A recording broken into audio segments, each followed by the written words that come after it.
Anyway, and then sometimes I do it on purpose. So there's also that. All right, we have one stream started. Let's see it on my chat. There it goes. Okay, beautiful. Let's connect the chat to the phone.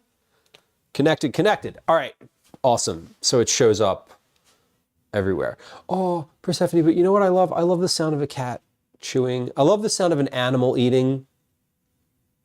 I love the sound of like my own child eating. That I don't mind. I don't actually mind any of it. Anyway, total non sequitur if you're on YouTube and you're just like, what? What are you talking about? One's in chat, if the sound of chewing could cause you to drive your car off the road to avoid it. Welcome. It's nice to have you. My name's Lou. I'm a home cook. I'm a recipe developer. I'm a recipe tester. I'm a parent. That's where the dad comes from. I live in Philadelphia. My pronouns are he, they. I'm really happy that y'all are here. Thank you for joining. This stream is all about cooking and conversation, mostly vegetable forward family meals. And recipe development, a lot of that. We're doing that today. But also baking, we do meal prep. We prep for trips occasionally, mostly camping trips, tent camping trips. We definitely make a lot of snacks. And sometimes we get out in the world for IRL stuff, little walkabouts here and there in the city of Philadelphia and beyond, often food focused, but not always. Our community is generally very enthusiastic about food. It's a very kind community. It's a kind of weird community, and not in like a negative way. I say weird with love. I am weird. Anyway, it's definitely a little bit spicy. I love a good innuendo. I enjoy them. I enjoy making them, and I enjoy when y'all post them in chat. It is a safe space to lurk. Their follows, subscriptions are all silent, so there's no alerts, there's no sounds, there's no chat messages. I'm not going to ask you a bunch of questions. It just goes, and then you can be here later. Anyway, if you're watching on YouTube, I appreciate the likes. I appreciate your subscriptions. If you're watching on YouTube, please know that you have to be subscribed for more than 5 minutes to chat. If you're on Twitch and you'd like to join along on YouTube, there's a link to that in the chat on Twitch. Mostly what I'm responding to is the chat on Twitch. You can feel free, if you're on YouTube, I can see your chats. Today we're working on 2 different recipes. I'm finalizing, or hopefully finalizing, or like moving the needle. We're moving. What do they say? I have a sports analogy. We're moving the ball downfield on these 2 recipes. Hut, hut. Anyway. And they're the same thing I did last Tuesday, so welcome. For anybody who watched and enjoyed the Super Bowl this past Sunday, good for you. I did not watch a second of it. I didn't even watch the highlights, and I don't care who won. Boris, your timing for that chat could not have been more perfect. Did anyone catch the game the other day? No, I didn't. I don't care. I'm not going to talk about the game. If anyone else wants to talk about the game in chat, feel free to talk to each other. I am not going to talk about the football game because the football's over for the year. Now I don't have to give a shit anymore. Not that I did initially. But now I really don't have to care. Football ended effectively for me on the day that, whatever was the day that the Eagles were not playing anymore. You know what I did instead of watching the football game? I watched the 2.5 hour 2008 version of Les Miserables. And it was great. Do you hear the people singing the song of angry men? That one, that song. I did watch the halftime show. I didn't watch the halftime show at halftime. I watched the halftime show yesterday evening. It was great. It was great. Holy fuck. Holy fuck, this cat.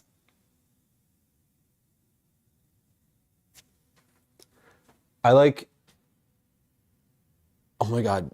This is like taking a picture of your children doing something dangerous instead of saving them. Okay, I'm just not going to look. The problem is that where he's walking is directly over a fish tank. And if he falls in the other direction, there's a very good chance that he's going to go through the glass top of the fish tank into water that is over his head.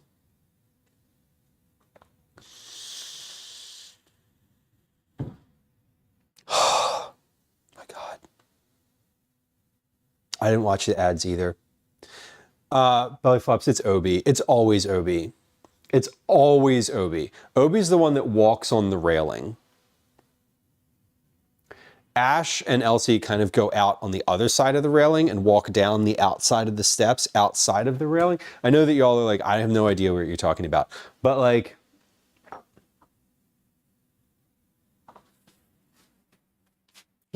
Liz, exactly.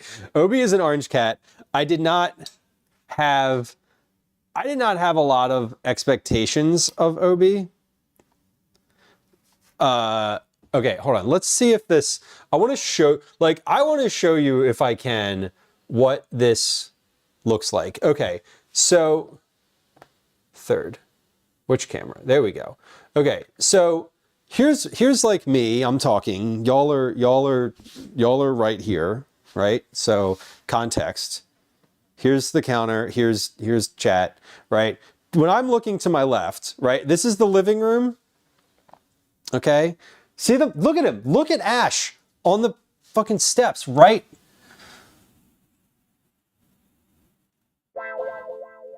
Right there. You can see. We're going to cut when Obi starts walking on here. Now, he's walking on the railing here. Not the one that's close, but the far one. The one like that railing up top.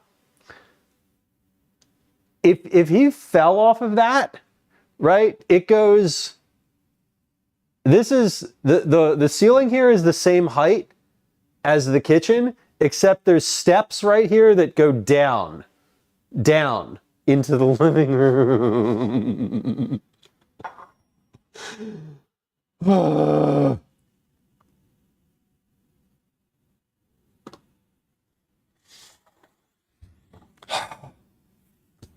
I'm gonna lose it.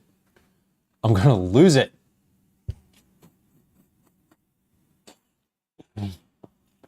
If he falls through the fish tank today on stream, I like, it's just, I'm gonna run in that direction.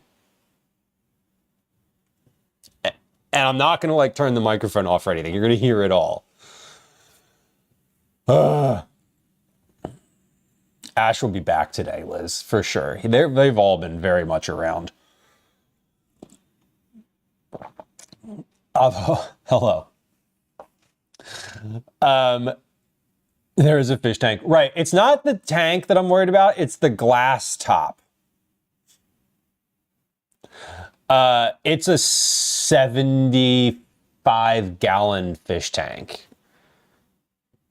It's bigger than he is. We used to have a much smaller fish tank, but it was a lot more work to take care of. The larger the tank, the less often you have to do anything with it. We used to have a 50-gallon one, and it came unsealed and dumped all the water down the steps. And it was not good. It was not good. Okay, they have left the steps they knew. They were like, as soon as belly flops, as soon as I like turned the camera over there, they went somewhere else in the house. I don't know. Boris, I reposted just yesterday a really good thread on Blue Sky. There's a link to my Blue Sky in chat that had all of the symbolism explained and like pointed out by a person who is an adjunct professor at some university who teaches like a course about Bad Bunny. And it was like 30, 40 plus posts long. And it explained a lot of all of the like the things that were in the background, all the things that you saw. It was really, it was rich with symbolism and I loved it. I definitely loved it. It was really fun. And I'm glad that I didn't watch it live. Like, and not that I would have, I'm glad that I put zero effort into like trying to do that live. It was fine. I appreciate now that they make these halftime shows and like that sort of thing for a digital video audience. Like the halftime show used to be like a big stage thing with like a bunch of fireworks, right? And now it's a much more like sort of choreographed, like up close, like more, they know that the digital audience is magnitudes larger than anyone watching it in real life, and that the distribution of that show, all the things, all like the nitpicky like little bits of it are going to get examined. And so it was really nice in that regard that it was shot like, you know, a live action music video, which was super cool. RIP music videos. Boris, welcome in. Good morning indeed. Good evening for you. Good morning to some. Good afternoon for me. And it is a good afternoon. We do need to get started though. It is 13:15 my time. I have a hard stop today at 17:30, but I think we should be able to get through. I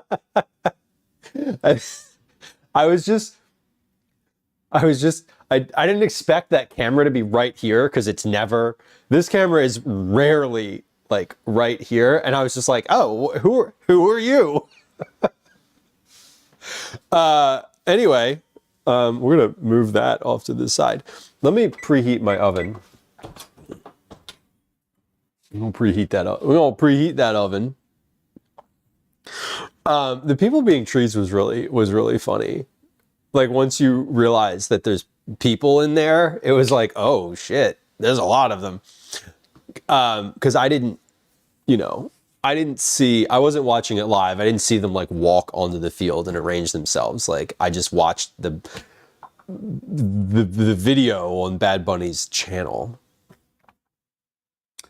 Bad Bunny, coincidentally, is one of my favorite things to listen to, like working out in general, because I love music that I don't understand the lyrics to. That like pop music that I don't understand the lyrics to. Like not in English pop music.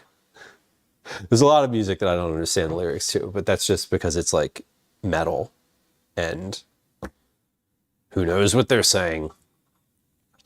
That's me with K-pop. Yeah, sure. Yeah, exactly. K-pop is another one.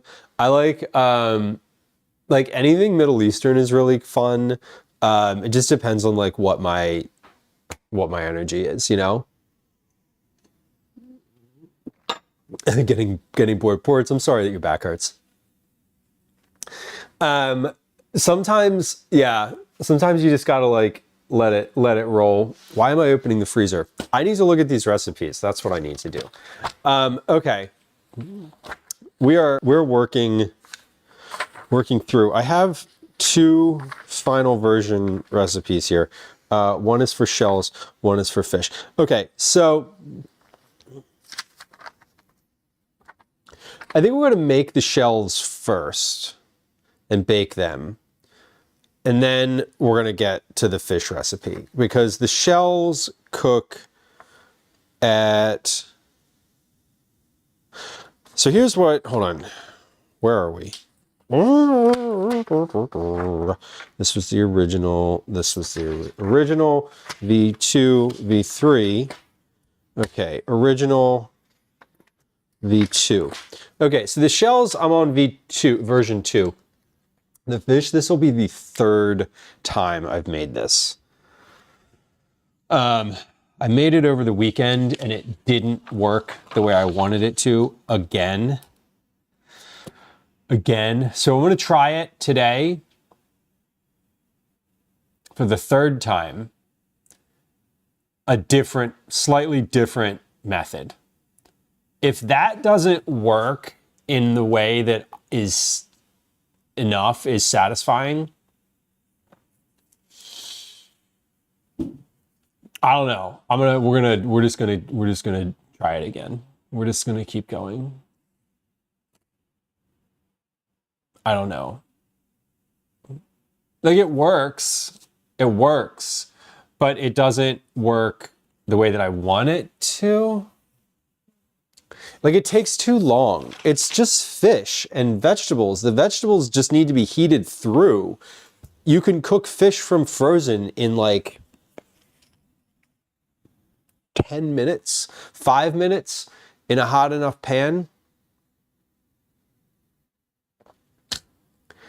And I'm just, I know what's wrong with it. I'm pushing up against something that I just need to change a process. And I know what it is. And it's my fault. Liz, it wasn't a request. There's something I pitched and it's just a process. And like I said that I wanted to,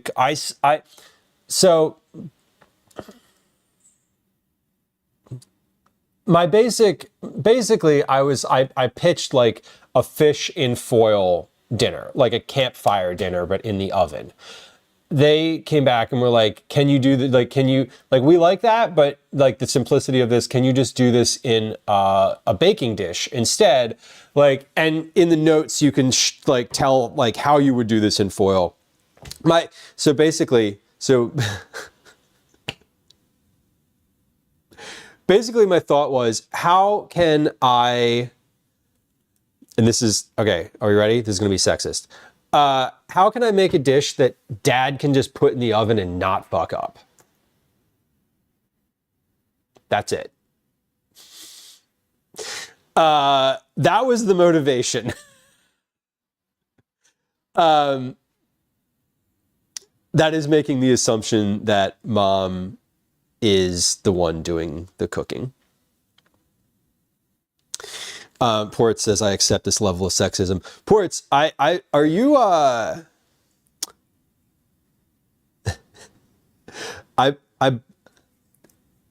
believe that it's not your place to accept or decline the level of sexism coming from a man.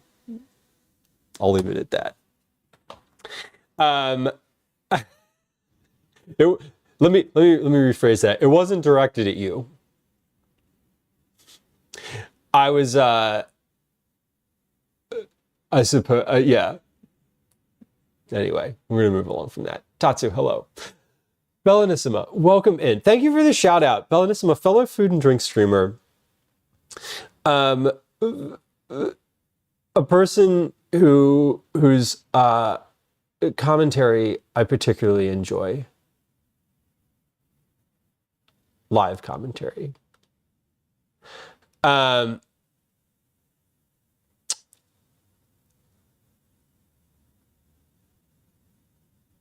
Yes, thank you for the shout out. Cover the baking dish in foil. Liz, see, that's my issue is I actually have been covering the baking dish in foil. Like the thing is that it's working. You cover the dish in foil, you like steam it for a little while, then you take the foil off and it works. The issue is that in the original dish, meaning a foil packet, right? It steams the whole time and it's over a fire.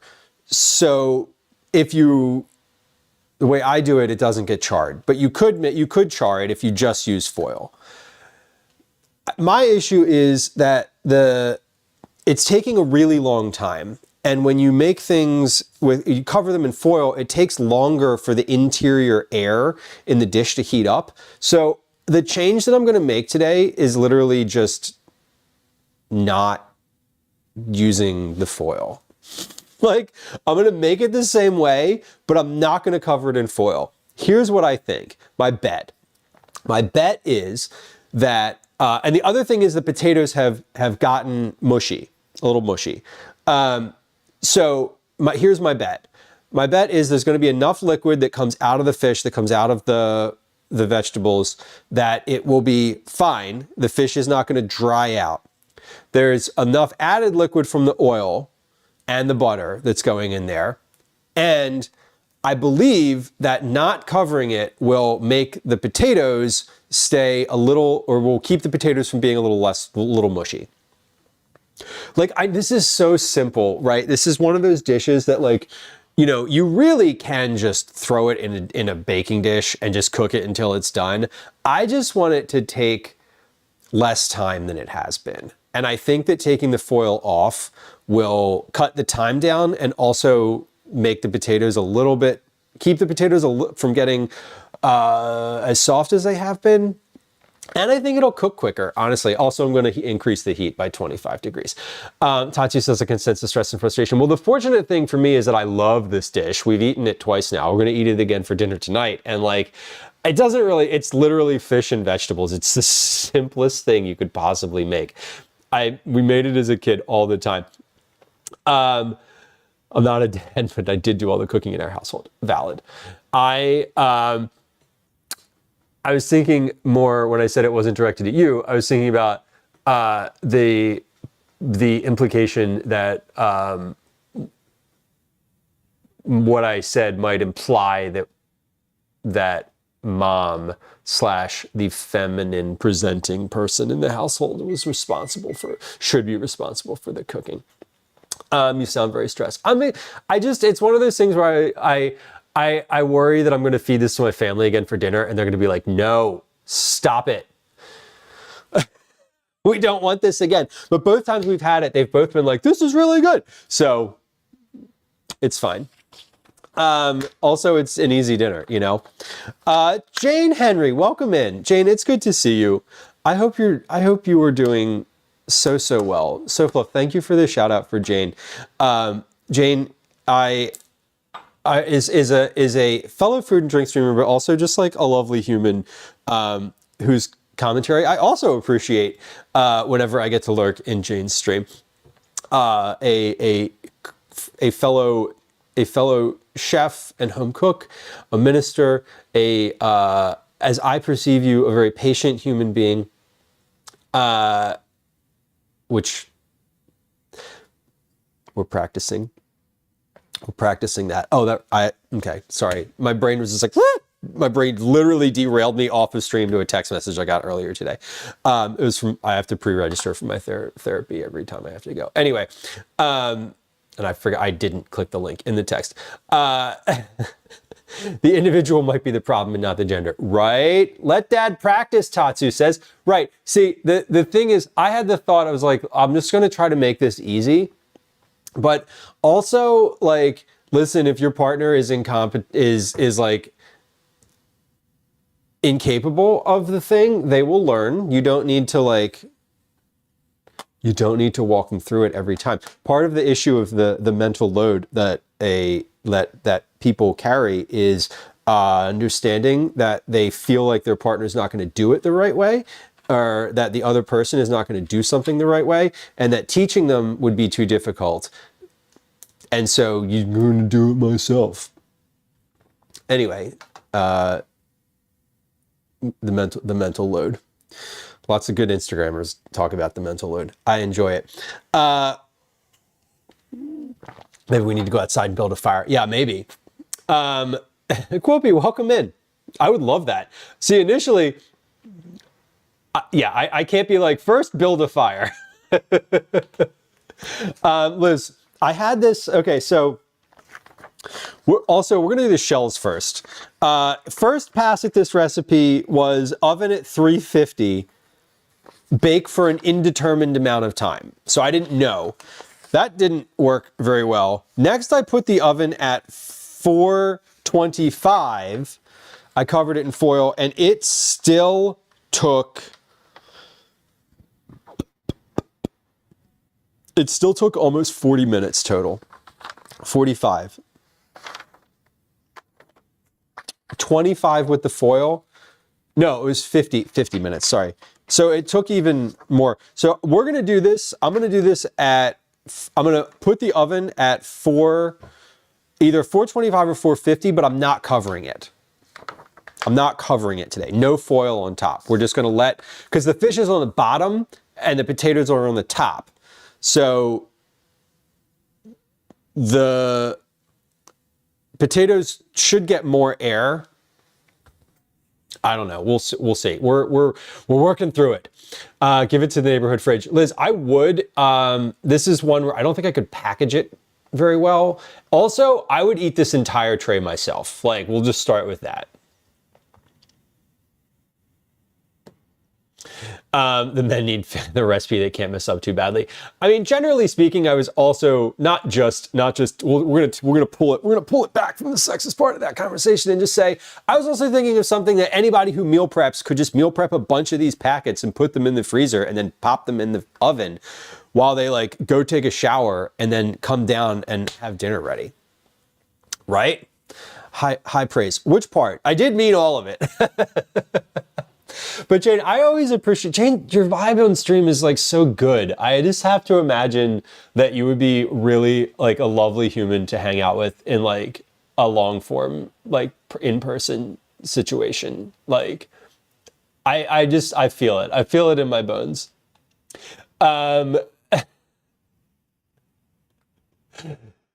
Yeah, I was going to say incompetent, but, you know, incapable implies the availability for improvement.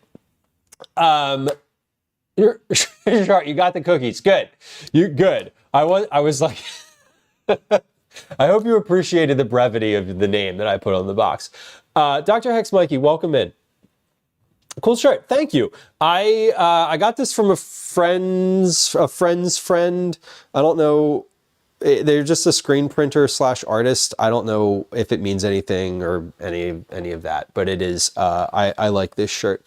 I'm wearing this shirt because the one I was wearing, I accidentally sprayed dish soap all over after I hit go live, and I had to race upstairs and find a new shirt. And I had to find a new hat because my other hat matched the shirt that I had on, and none of it matched. So I had to like do a full outfit change. So I was a little flustered. Anyway, I love that kind of food. You shower and you come back and it's done. Exactly. I love that too. Yesterday I put soup on the stove and went to the grocery store. Okay, so we have the fish situation like handled. I think this is handled. Purple vibes. Thank you. See, I was trying to match the hat and the shirt, right? We got purple on both. And I was gonna wear my sweater, but then I forgot to put my sweater back on. And so I was gonna wear my sweater, but hoodie. I was gonna wear that and then I just didn't, and now I'm cold. It's because the heat's not on in the house. And so I turned the oven on and hopefully that'll like spill out a little bit. Anyway, purple. Yeah, maybe the color balance is a little off today. Hold on. Oh, now it's really off. No, that's about the actual color. It is a very light purple. Okay. So we're going to do the fish recipe in a little bit. I think it'll be fine. It'll be fine. Or it'll be burnt. Whatever. It's not going to burn. I'm not going to let it burn. My goal is I don't want frozen fish and bags of frozen vegetables to take 50 minutes to cook. That's what I don't want in the oven. Because I could cook all of those things maybe not the fish. That would be not great. But I bet you if you gave me 10 minutes I could cook every single one of those things to the point where it was ready to serve and hot. Yeah, 10 minutes. It should not take 50 minutes in a baking dish in the oven. I think that it just needs to be higher heat and uncovered so that the heat just spills into it right away, and then it doesn't take 15 minutes for the air, the insulated air between the foil and the fish to warm up. Because when we made it on Sunday, first off, I had Calvin follow the recipe that I wrote. So I know that it's easy to put together. I had a 10-year-old do it. And he kept asking me, is this how I do it? Is this how I do it? And I was like, I'm right next to you. If you mess it up, I'm going to tell you. I'm not going to let you mess it up, but I need you to stop asking me questions. Just trust yourself and try it. That's what I'm asking you. We talk about the mental load. That's why people don't assign tasks to other people, because they don't want to answer a million questions. Anyway, he's 10, so it's fine.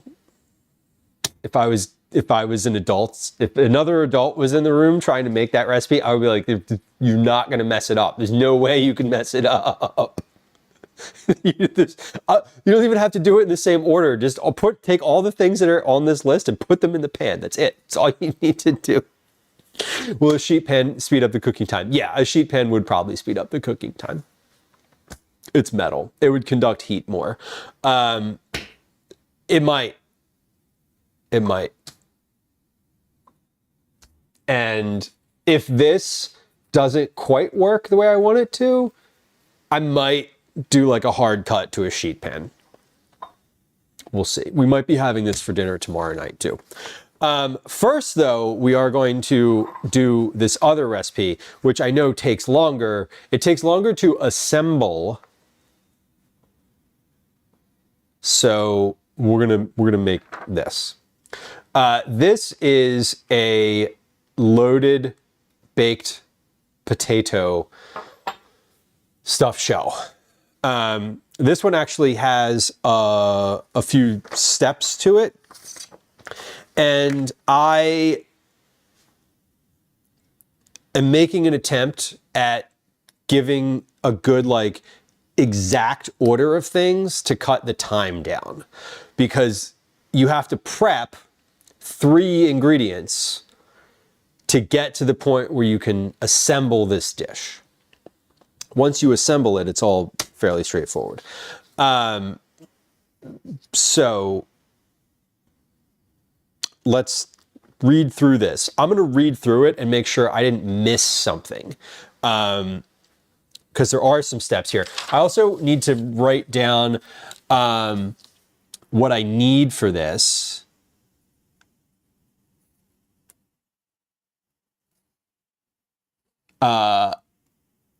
In order to actually write this recipe.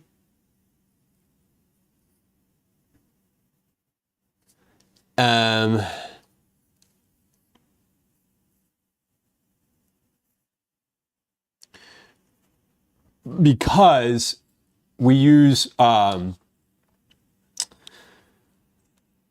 using instant mashed potatoes for this, but if you have leftover potato, my thought was this would be a great recipe if you have leftover potatoes.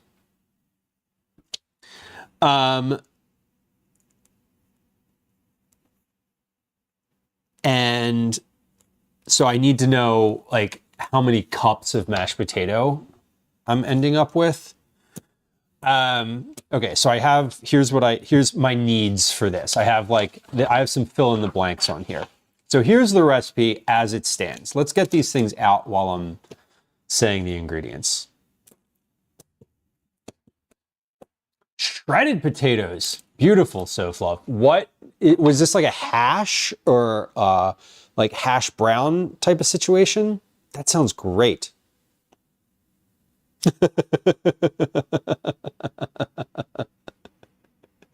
What happens in those first couple months, Shart, are completely forgiven 100%. 100%. What happens in the whole, there's like a span of like 9 months, and then another span of like a year. Basically, from the initial 9 months to term, and then until the kid starts sleeping through the night, forgiven 100%. Whatever happens. It's like you're just in the trenches. That's how it works. There's no, yeah. Everybody does some stuff during that time that they're just like, what did I even do? Why am I like this? Oh, Ports, that sounds great. Clarified butter. Oh my God. I wish. I wish clarified butter is an ingredient that I love using, but I don't ever write recipes with it because it's like not, I mean, I guess I would, but it's a little complicated unless you buy it. It's like clarifying, just like browning butter. I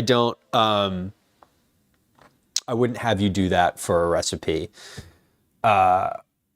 generally speaking. Okay, so 1 12-ounce box of jumbo shells. So we're getting our ingredients out first. 6 green onions, those are on the counter, over on the, no. Those are on the sink ledge.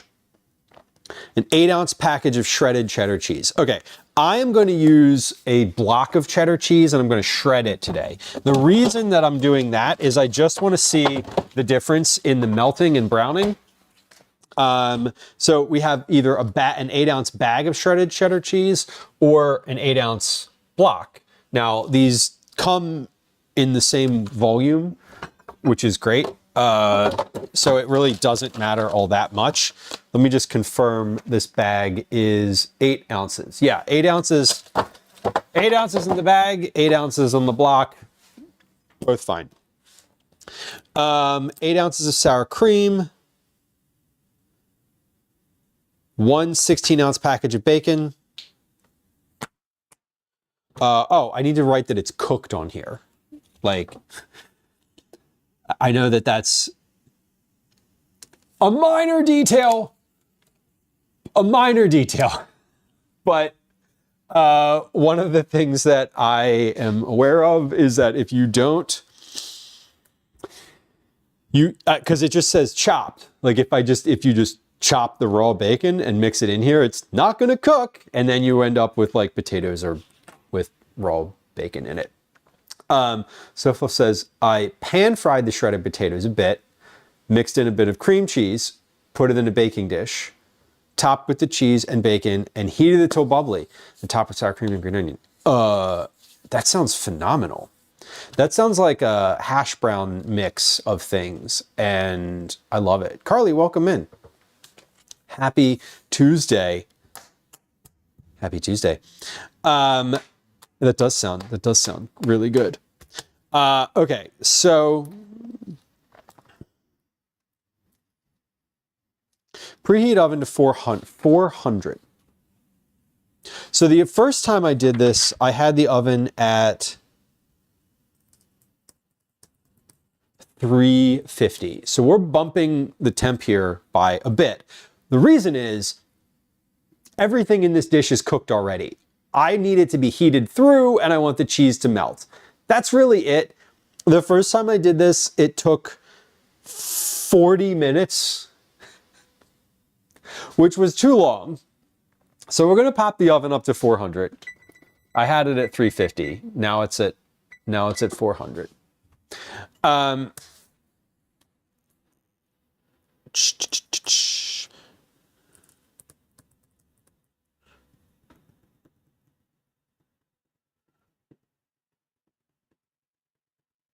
Okay, so preheated. Prepare the step 1. Spray a 9x13 coat a thin layer of olive oil. Prepare the pasta, potatoes, and bacon. So in this, I haven't figured out the language around this yet. I need to like tighten it up quite a bit. But I have some notes on here of what you should do first and what you should do second. essentially. So first thing I want to do is set a big pot of water to boil on the stove. Because we are basically trying to, we have to make some pasta. We make pasta, we make bacon, and prep the potatoes. Sort of all of that happens at the same time. Oh, potatoes. I need my potatoes. Where did they go? Here they are. Wait, did I? Oh, shit's falling. Did I put? Oh, 3 4-ounce packets of powdered mashed potatoes. We have 3 4-ounce packets of powdered mashed potatoes. Last time I made 3 individual packets of potatoes because I wasn't sure how much I needed. This time, we're not going to do that. We're going to make all of the potatoes at the same time because they all have the exact same directions. Basically, each of these needs 2 cups of boiling water. So we're going to make all of these at once because I know I'm going to use all of them because last time I made all 3 and I used all of them. So we're going to do that. I think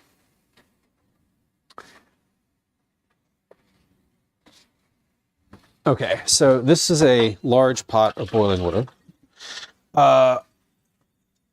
Actually, I have 2. I'm going to put 2 pots of water on the stove. One is going to be for my pasta. The other one is going to be for my, I'm going to salt my pasta water. The other one is going to be for the potatoes. And what I think we're going to do is just make the potatoes in this pot because this should hold all of those potatoes. Now, I'm going to make them in here. I am going to dirty another dish. I'm going to dirty several other dishes after this, though, because I need to measure the total volume of the potatoes once they are finished. Now, in order to do that, I need to figure out how much this pot weighs first before I even put anything in it. And I need to do that imagining that this pot is hot and filled with potatoes. So we need a trivet, we need a pot. So this is zeroed out. Okay, good. So the pot plus the trivet weigh 1,000, pot plus trivet are 1,325 grams. Okay, great. Broccoli, welcome in. Nice to see you. Happy Tuesday. Okay, so I need 6 cups of water in this bowl, or in this pot, and then we're going to put that on the stove. So let's measure out 6 cups of water. That's 2. That's 4.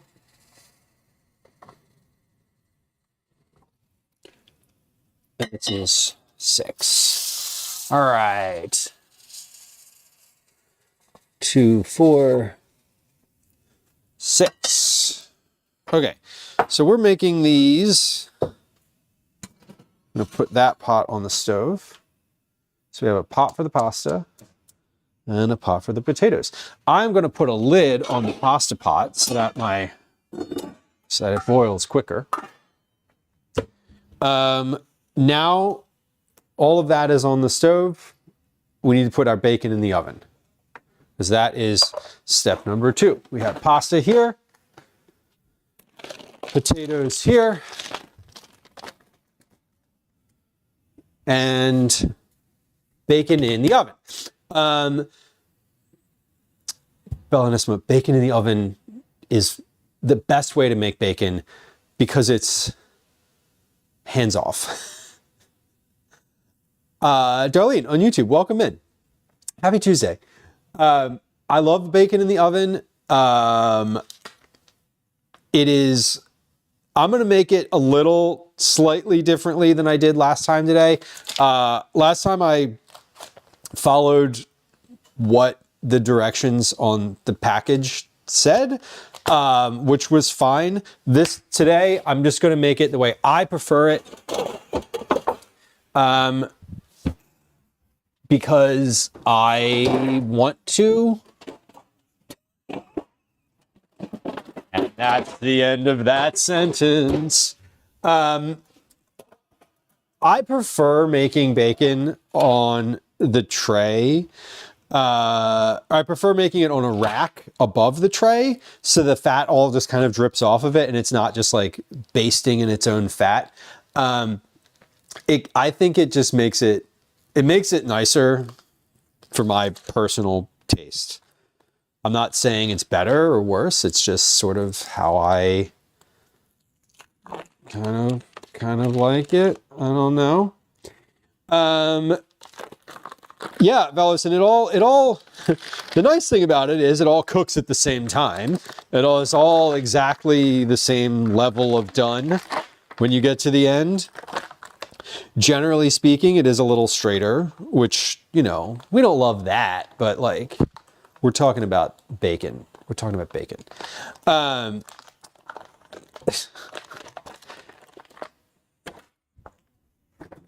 What did I do? Okay. I saw something on the internet the other day. Carol, welcome in on YouTube. Happy Tuesday.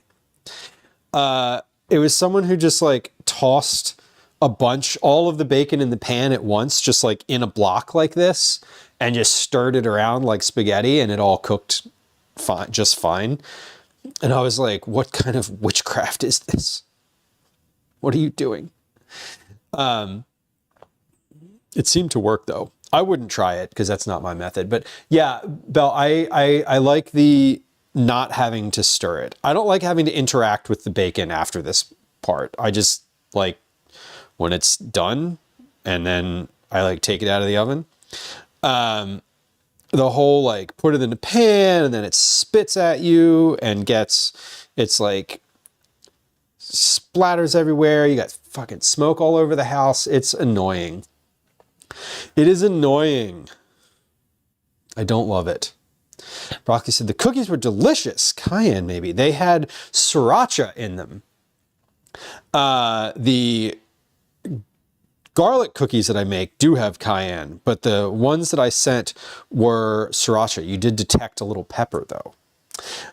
Fudge Darling, welcome in. Fudge Darling, thank you for the postcard. I appreciate it. I picked it up at the post office when I mailed the cookies on Friday. Gotta put it in straight out of the fridge. If not, you get bacon bits. I enjoy bacon, but I want it to be as easy as possible to cook. That's really all. That's like the net of it for me, is like, I don't want it to, like, it's when it's complicated and you have to like watch it and then rotate it and then like put it on a paper towel. And I'm just like, fuck that. Just, okay, I don't want it. I was thinking about just using bacon bits for this. And I do think that I will provide a substitute option to use like a similar amount of bacon bits. But I don't think I need to test it that way, honestly, because it's all just like not cooked. Like, I'm just gonna say, like, if you want to use bacon bits, go ahead. Like, that's just the move. Like, feel free. Yeah, it is. Belle, this is a lot easier. Like, the oil and fat to me is just like, it turns into an annoying process. Now, this, I am kind of like overlapping it a little bit, so it's not going to get as, nice and crispy per se. Pedro Dove, it's going great. Welcome in. It's going well. We're working on some new recipes today. They're not new recipes. We're working on They are new in the sense that they haven't been published or even finalized yet, so they're still in process. But we worked on them on Tuesday of last week, and now I'm sort of dialing them in. We're dialing them in. That's the goal today. Catalina, welcome in. Almost like summer, right? Is the stream delayed? No, yeah, it's probably delayed somewhere between 3 to 45 seconds, depending on your connection and I don't know, and Twitch, but there's no intentional delay. I am reading chats late. Yeah, late. I'm reading chats when my brain catches up to that place in chat.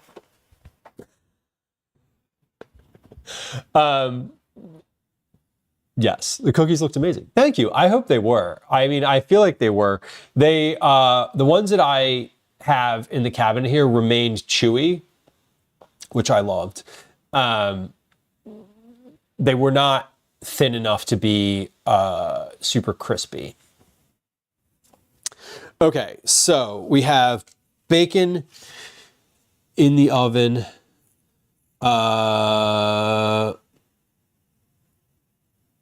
So let's prep while we're waiting. So we're waiting for, isn't it hot? No, it's still below freezing here, as it has been for several weeks now. And the heat is not on in my house. So how can I wear the cap? Because otherwise I'm cold. It's not cold in the house specifically. Yeah, I mean, it might be 2. I think it was supposed to actually get up to 2 today, Celsius, 35 Fahrenheit. Maybe, but it's been like the high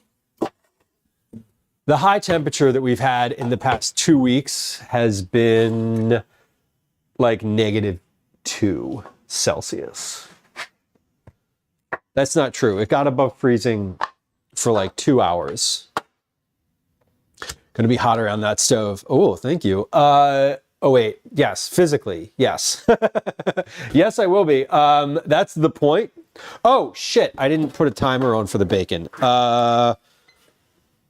Actually, I don't need a timer. I'm not like timing it. There's no cook bacon for 10 minutes note on here. It's just cook bacon per package directions. That's it. That's what I'm calling for, because we're not doing the whole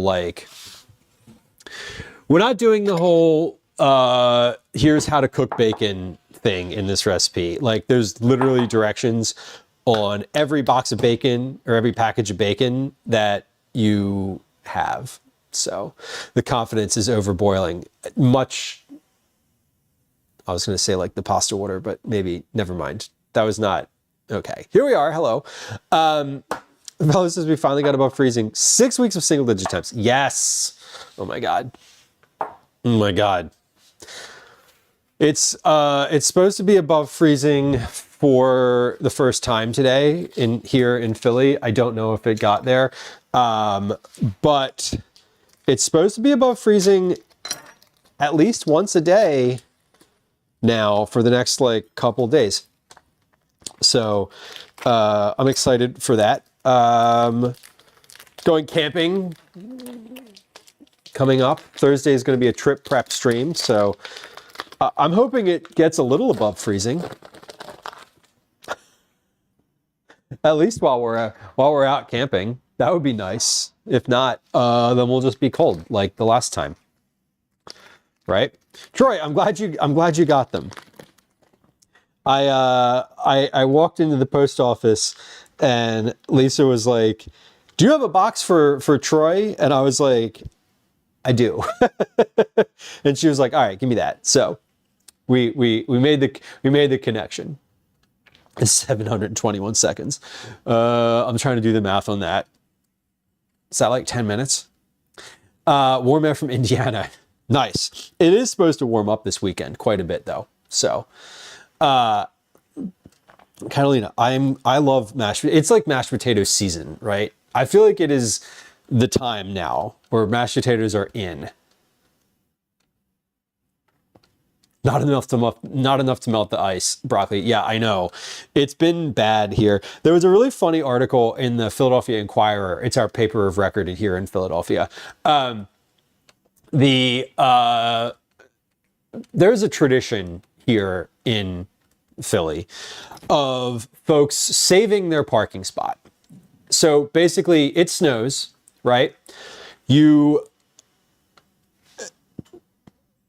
shovel out your parking spot, and you move your car to go to wherever it is you're going, and you put something in the spot, parking, like a chair, trash cans, something like that.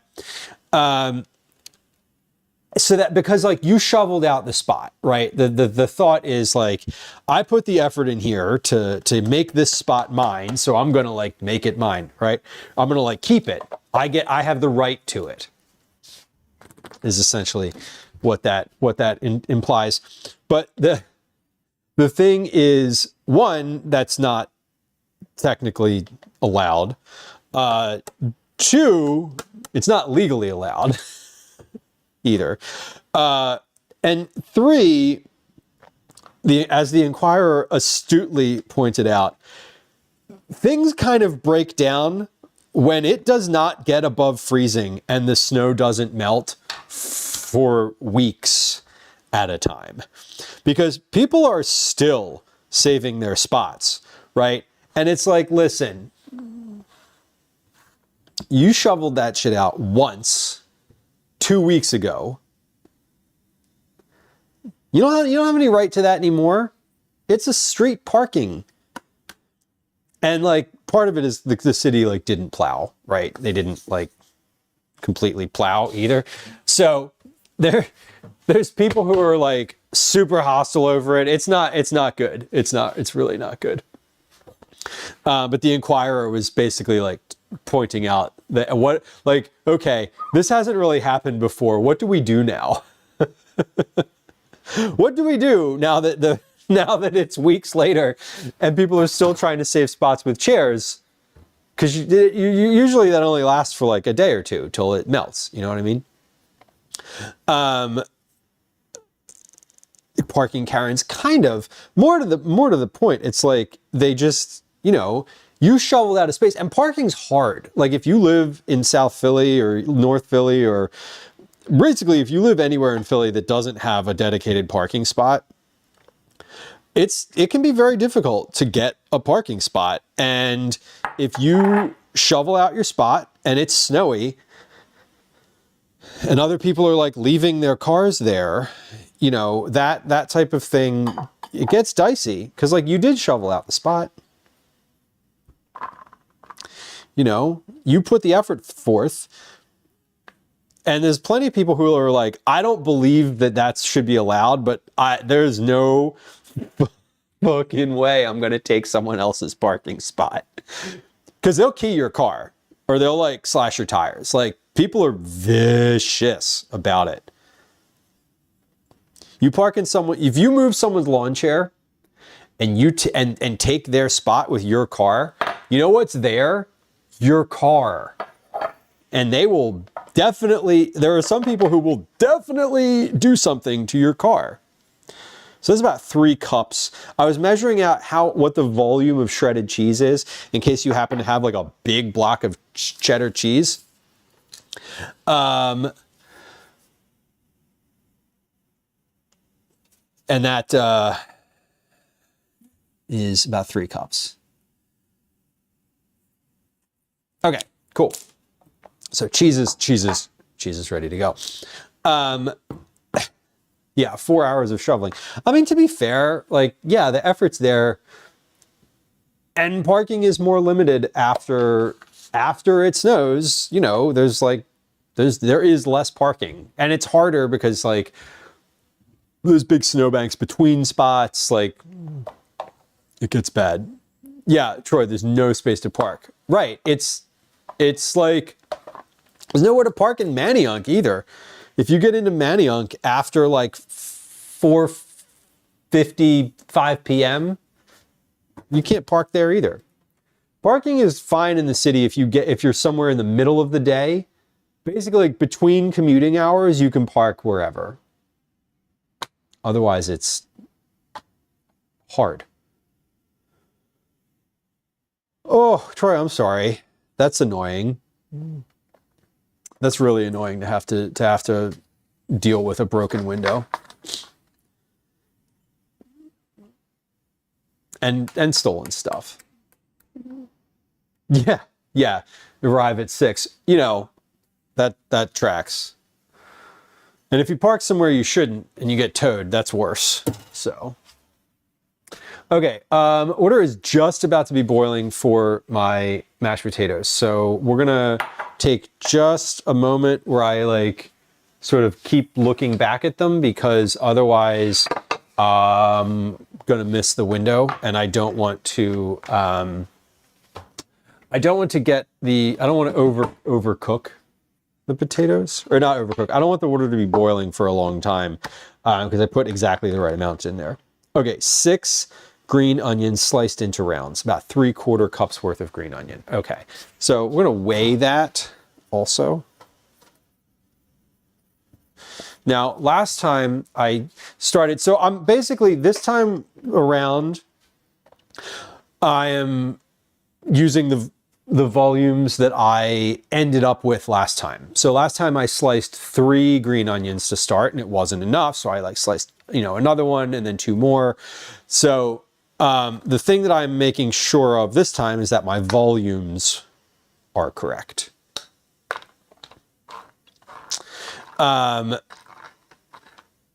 Yeah, and Troy, Manioc is awful in general. Everything's super narrow. It's residential. Nobody has a driveway, or rather, there's no, Manioc's just awful to park in. Philly in general is not great for parking, although a lot of people drive. I've noticed that a lot more people are using the bus now, and I just connected those things the other day. Yesterday, in fact, when I was like, why is everybody using the bus? And then I was like, wait, it's because they don't want to move their car. They don't want to lose that spot that they have. They have a parking spot near their place, and they just don't want to lose it, because a lot of people would otherwise be driving to work. They would just like drive into the city, drive down to Center City or whatever. Okay, so we add 2 cups of water to a heat-resistant bowl. Entire pouch of potatoes, mix thoroughly. Entire pouch of 2 cups, 2 cups, 2 cups. Okay, so I have 6 cups of water in here. It is a boil right now. Let's open these potatoes, and then we're gonna make all of these at once, because I'm pretty sure you can do that. I don't see why that would be a problem. Yeah, working overnights. Well, yeah, because SEPTA also doesn't run at night. Well, some of it doesn't run at night. Some of it does, but yes.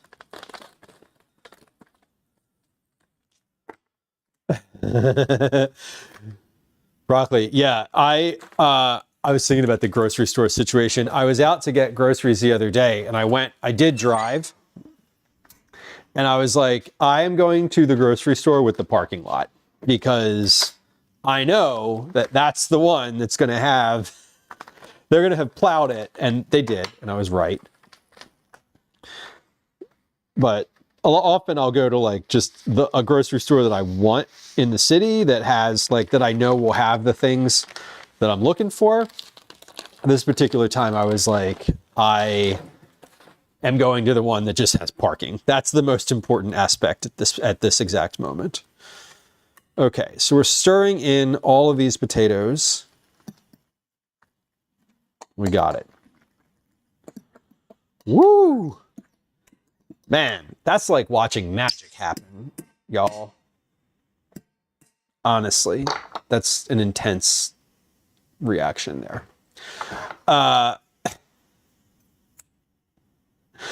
Carly says, I lost the game of shoveling chicken with my shared drive neighbor. We were parking in the street and I got ticketed, so I lost. Oh no. Had to buy a new one. That sucks. That definitely sucks. I'm sorry.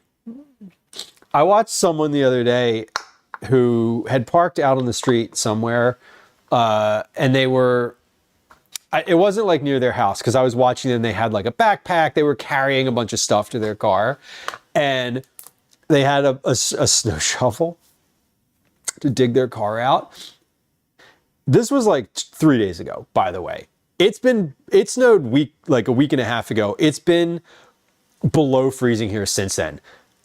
It's not snow anymore. These are large ice cubes. It's just ice. And I watched this person, like, they put their stuff in the car. They turned the car on to warm it up. There's, snow this, a foot and a half deep all around their car. And they went to shovel it with this plastic snow shovel. And they like tried to jam the shovel in. First thing, and it just cracked. The shovel cracked. It broke the shovel and it broke off the handle. And the person just looked so defeated. And I was just like, oh, I'm so sorry. I'm so sorry. It was funny. I mean, it was one of those like, oh my God. I'm so like, I felt really bad for them. Can I be really petty though? It was definitely one of those like finance bros who was just wearing a vest and not an actual jacket and had khakis on. And I was like, haha, fuck you. So I didn't feel that bad. Just a little bit petty. I can be petty. I'm allowed to be petty. And also I was like, don't park your car in the neighborhood. You literally, you do not live here. You do not live here.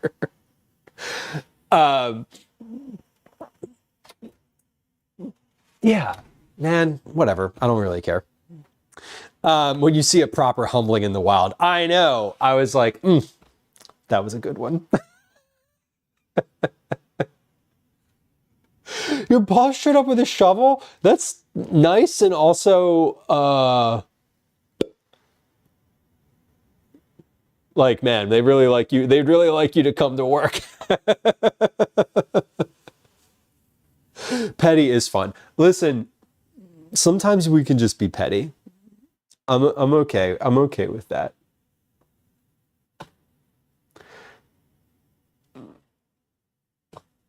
I am. Yeah, Troy, but maybe just walk to the gym and then don't get on the treadmill all that. Don't get on the treadmill as much.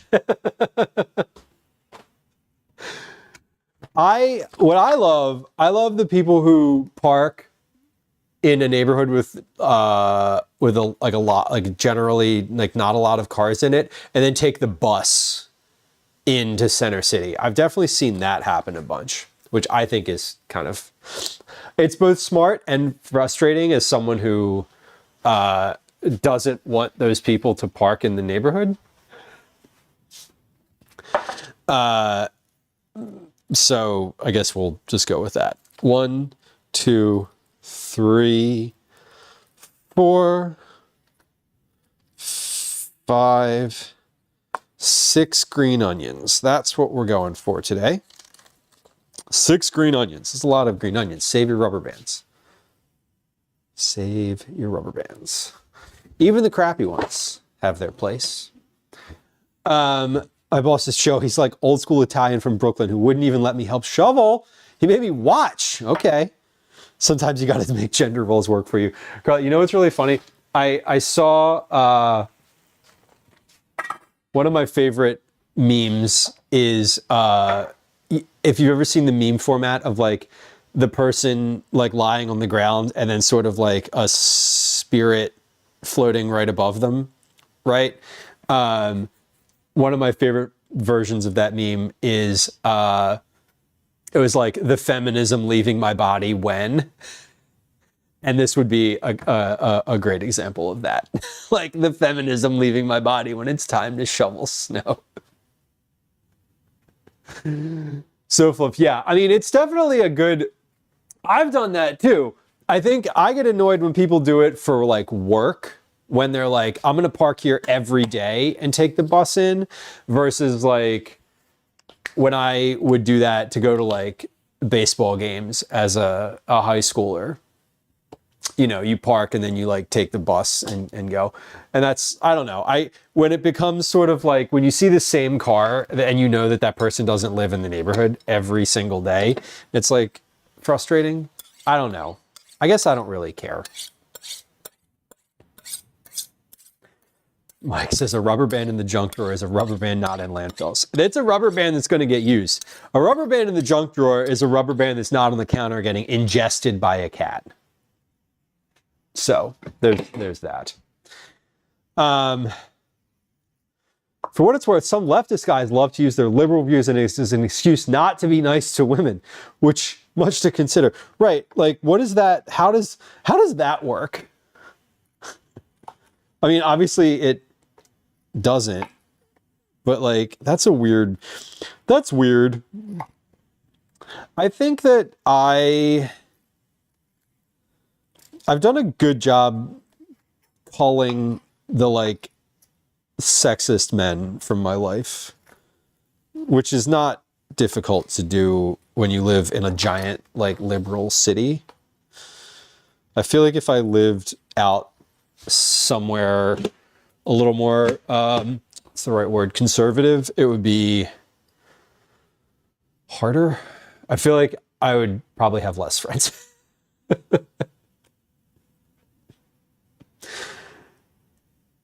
Broccoli says, I slogged my way to the train station to take the train to New York to get to work, wearing ski overalls.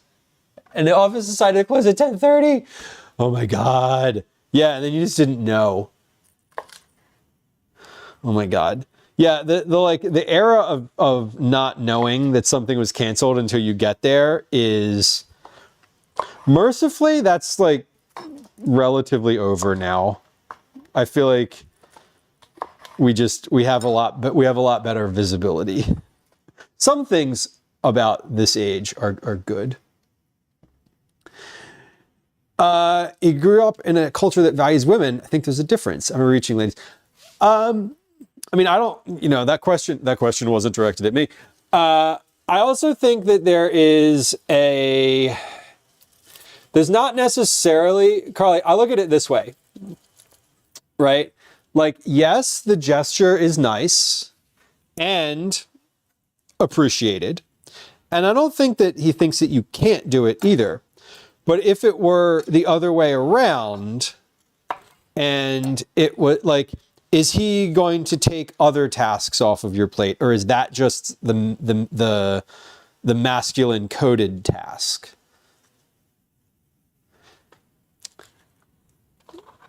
Does he refill the coffee machine at work?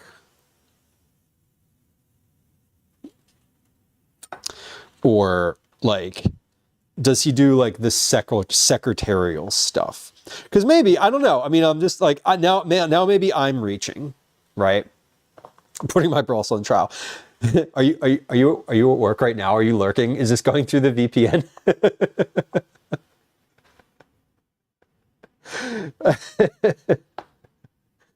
Oh, he makes balloon arches. Okay. I mean, I do think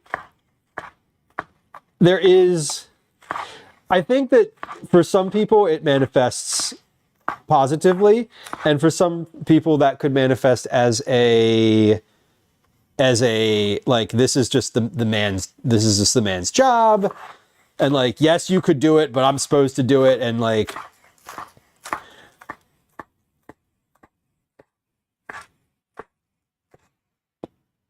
I don't know. I guess everyone's a little different, shockingly. I skipped work today. I wasn't feeling great. Perfect. Even better. Even better.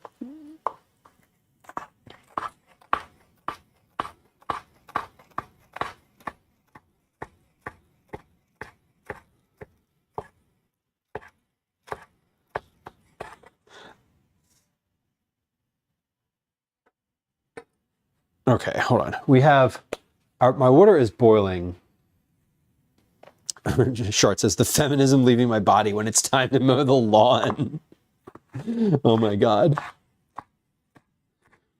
It's really funny in our house, so where I live with Gwen and I, there are certain things that we have jokes. She'll be like, that's a blue job. Like that's or like that's a pink job. And every time she's like, that's a blue job, I'm like, it's on you then. I'm like, girl, that's yours. I'm like, I'm not like doing anything with a drill in this house. You can do that.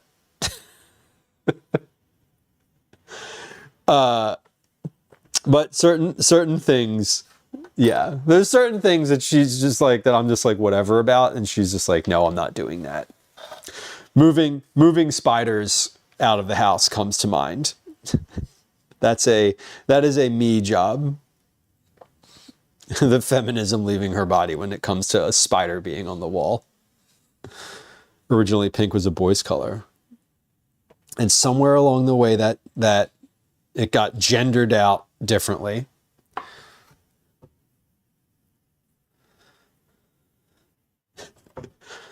Okay, we have about 3/4 cups of green onions here. 33 grams. Yeah, last time it was 45 grams. So we're within 10 grams. The eco-anarchist entering my body when I kill my lawn and replace it with native plants so I don't have to mow it. Carly, there's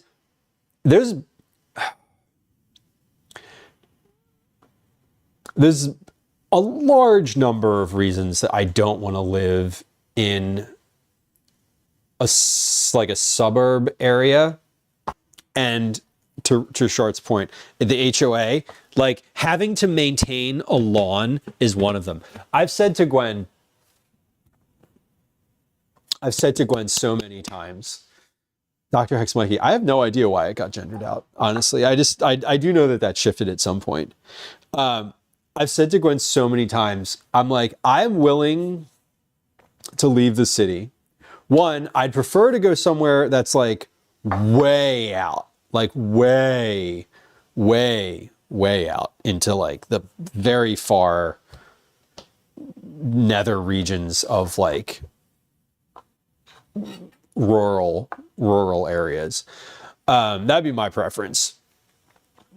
I'd like to live somewhere where I don't have to see other people or houses around me.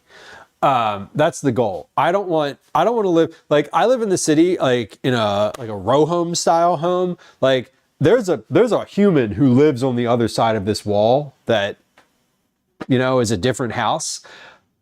If it's not this and me being able to like walk out my door to get somewhere, I want to live somewhere that's like totally out of it.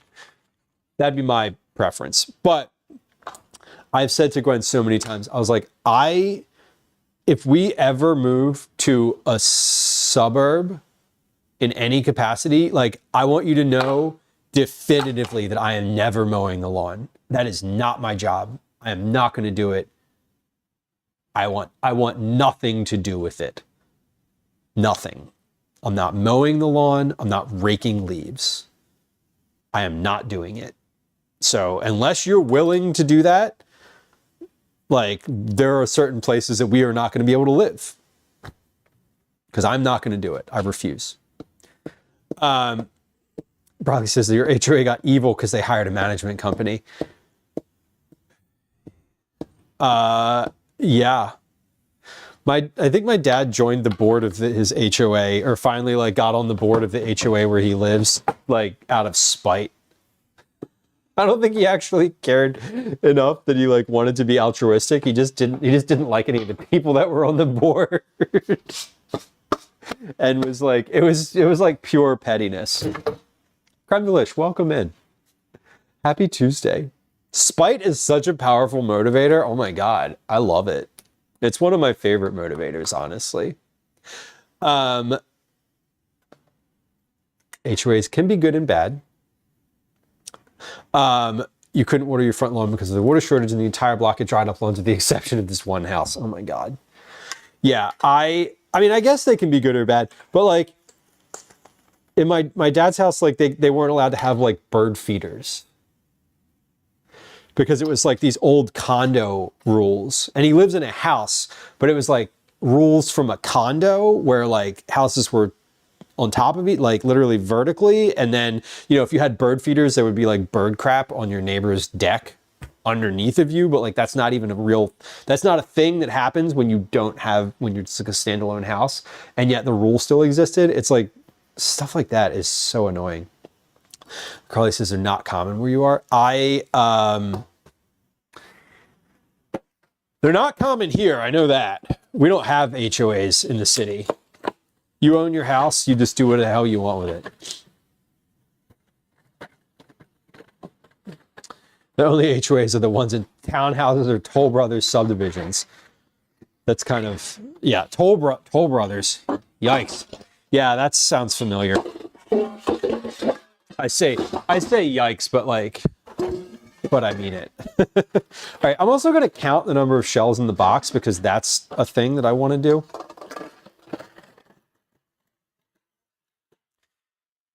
They force you to paint your basketball goals green and brown. Oh my God. Like, seriously, who cares? 2, 3, 4, 5, 6, 7, 8, 9,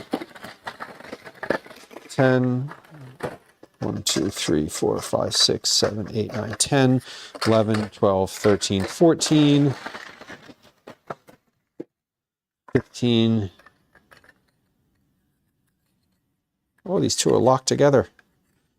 16, 17, 18, 19, 20,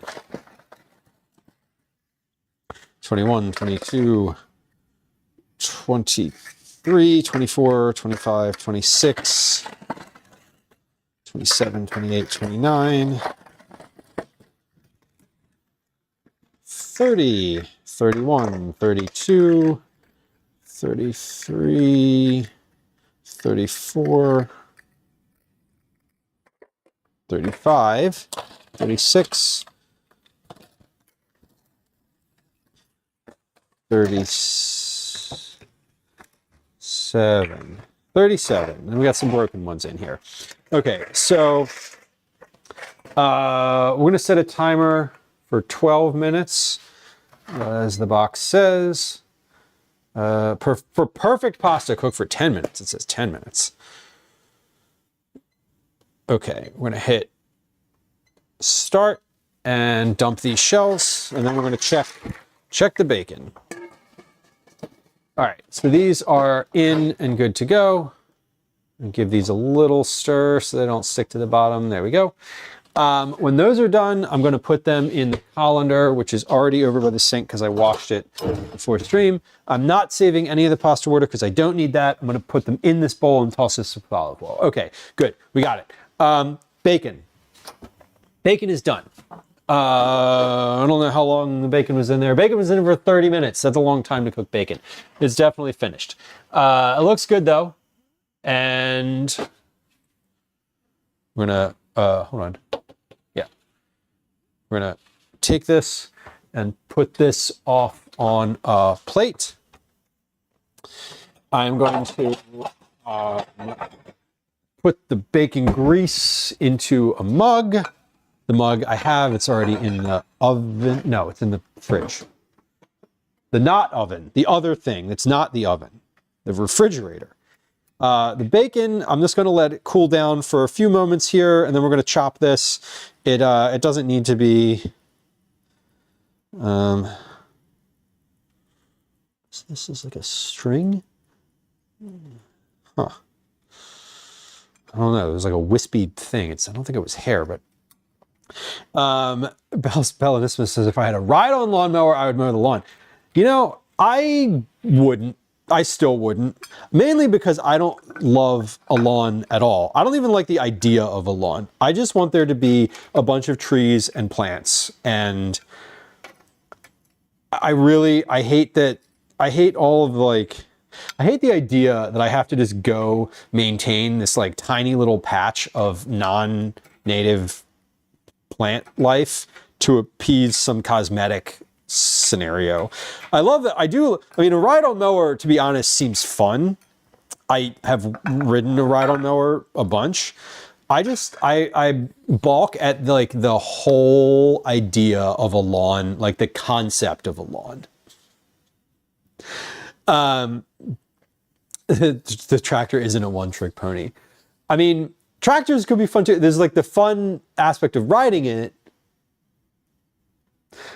And then there's the like having to do it over and over. I would like to do it once. Some homeowners don't fumigate their houses so the bugs move in from my neighbor's house, right? Yikes, rats. Yeah, like I said, there's good and bad aspects of it. I think it also, like, it's nice to have some rules in, like, when you're living in close proximity to other people. And it's also frustrating when those rules are, like, arbitrary and don't seem to be applicable. Just shy of 7 acres, Broccoli says. The house is big and we have a barn, a pool, and a pond. That's kind of nice. Yeah, I would just let all of that turn into meadow. I would let all of it turn into a meadow. Credulous says we have an acre of weeds. Exactly. That's exactly what I want. An acre of weeds. Dr. Hex Monkey, interesting, very interesting. I bet. I haven't ever really looked into like the color theories. I know that for a long time, pink was like royal, or not royal, like purple was royal. I guess it still is. Like pink was a male color. I don't know. Who knows? I mean, it's also silly anyway. I get annoyed when there's any sort of talk about that, like this is a boy thing versus a girl thing, unless you're talking about like physicality, like biological markers, that type of thing. Like, I don't know. And even then, like sex is one thing and gender is something completely different. So, the way that we relate like blue is for boys is so ridiculous to me. A tractor. I mean, a tractor definitely sounds fun. I don't have a lawn or a farm. I don't even have a lawn. I don't have grass. I have none of that to maintain, and I'm thankful for it all the time. Just have cows. That would also be great. That sounds great. Or goats. May I ask a food-related, unrelated question? Always. Yes. You can ask a question, period. Food-related or not. I enjoy the chatting aspect. Did I ever drink my coffee? I did. I guess it's gone. I did. I stood here and drank the whole damn thing as I was chatting. Like, why don't I even remember that? Oh, I don't know. My body says I drank it, though, because I'm like feeling good. How many shells was that? 30 some? I said I was going to count them, and then I literally didn't write it down. How do I feel about trans people? They exist. How do I feel about them? The same way I feel about anyone on the gender sex spectrum, which is just be a nice person and you're cool with me. How do I feel about people who have something to say about trans people? Negatively. Aggressively negatively. Aggressively negative. People are people. Exactly. Okay. But I also think, you know, it's you know, when we talk about it, I think that hey, like I'm a white guy. I got societal privilege that has been assigned to me based on, you know,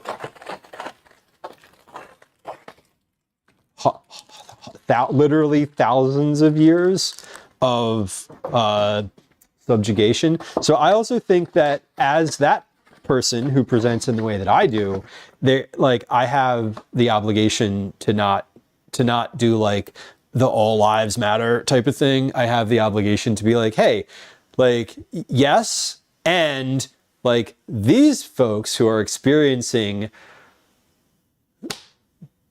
being put down, being relegated to certain places in society, like exist and like have a right to be there.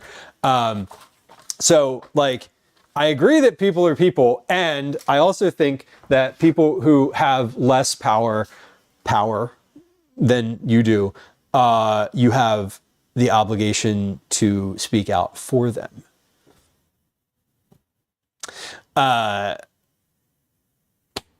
So yes. Paulina says, I have kimchi that is somehow too salty. Do you have any suggestions to what I can do to balance it out? You know, oh man, I don't. Kimchi is, I am significantly out of my depth cooking with kimchi or like managing it. I love eating it and I know when it's good and bad. It's kind of like pickles. I haven't really made them or experienced them, but like if I eat a good one, I'm like, damn, that's a good pickle. And if I don't, and if it's not a good pickle, I'm like, ugh, that was not great. Same thing with kimchi, which is also like kind of pickled. I don't. Rim Job Short says add sugar. Yeah, not just accept manufacturer consent for harm to marginalized groups. Like, right, actively. It's like when you. And Krem, I know that you're a good person and I didn't want to like, please don't like take that as like me saying like, you said something wrong. So I just want to like be super, super clear about that. But it's like when someone says like, all lives matter, then it gets to that place where you're like, okay, but some people don't experience their life the same way you do. And so you can't, if everyone isn't equal, like, yes, you can say that and it is true, but it doesn't acknowledge the differences that people experience in their everyday life in the way that, you know, what's available to them culturally, societally, privilege-wise, like it doesn't acknowledge that. So when you say, for example, like Black Lives Matter, that's acknowledging that this set of people has a different experience and that we need to say that directly, because otherwise it's like inclusive of you, the person who experiencing privilege. That's, yeah, ignores the harm that is specifically directed at the Black community. Yes, that is exactly, yeah, that is a lot better way of saying exactly what I was trying to say. Yes. Okay, timer just went off. 37 shells. Thank you. We have 37 shells.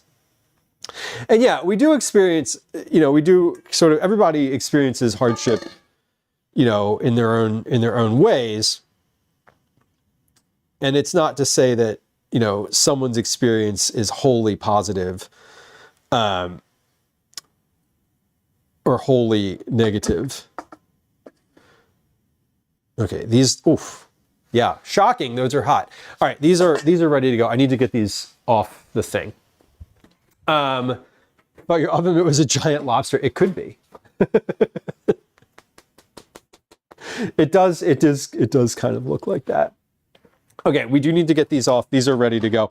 I'm gonna take the shells, we're gonna drain them now, and then we're gonna toss them with a little bit of oil so that they don't stick together. So we're gonna take them out of this bowl. It is time for a new colander, y'all. This colander used to have handles on it and it doesn't anymore. And now it's, because it's metal, the whole thing gets hot and I can't like pick it up as easily. So it used to have two handles and then one of them broke halfway and then it came off and then the other one was fine for a while, but now the other one's halfway broken and I'm just like, all right, it's time. I got that one at the grocery store like decades ago, like 20 years ago. So All right, these are greasy. I just put a little bit of olive oil in here and these are ready to go. Okay, so we have our potatoes ready, our shells are ready, our cheese is ready, our green onions are ready. I need to chop this bacon up and then that'll be better. Then it'll be ready. So we're gonna chop that bacon. Let's measure how many, we're gonna measure the volume of this bacon as well. Not just the, not just the number of strips. Okay, I'm also going to put about 3/4 of these green onions into the potatoes. So I had 33 grams of green onions. So let's put like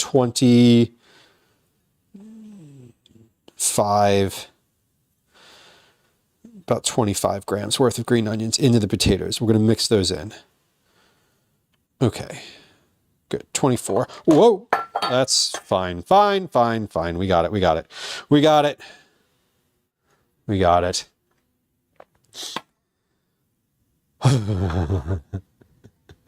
Almost a whole drinking age adult ago. I know. Oh my God. You know, it was wild watching the Olympics. I was watching the Olympics with Calvin and Gwen, and I was like, these people that I'm watching compete here are closer to Calvin's age than they are to mine. And that's weird. That's really weird. That was a very sort of odd feeling to have had. Okay, we're going to measure. Oh, hold on. I want to measure the volume of the potatoes. Right. Hold on. How much do these potatoes weigh? Well, I just put 24 grams of onions in here. So we're going to take this, we're going to tear it. No, we're not going to tear it. We're going to tear it now. We're going to put here and here on here. We're going to take this number, which is 28.92, minus 24 grams for the onions, minus 1,325 grams for the pot and the trivet, and we come up with 1,543 grams of potatoes. So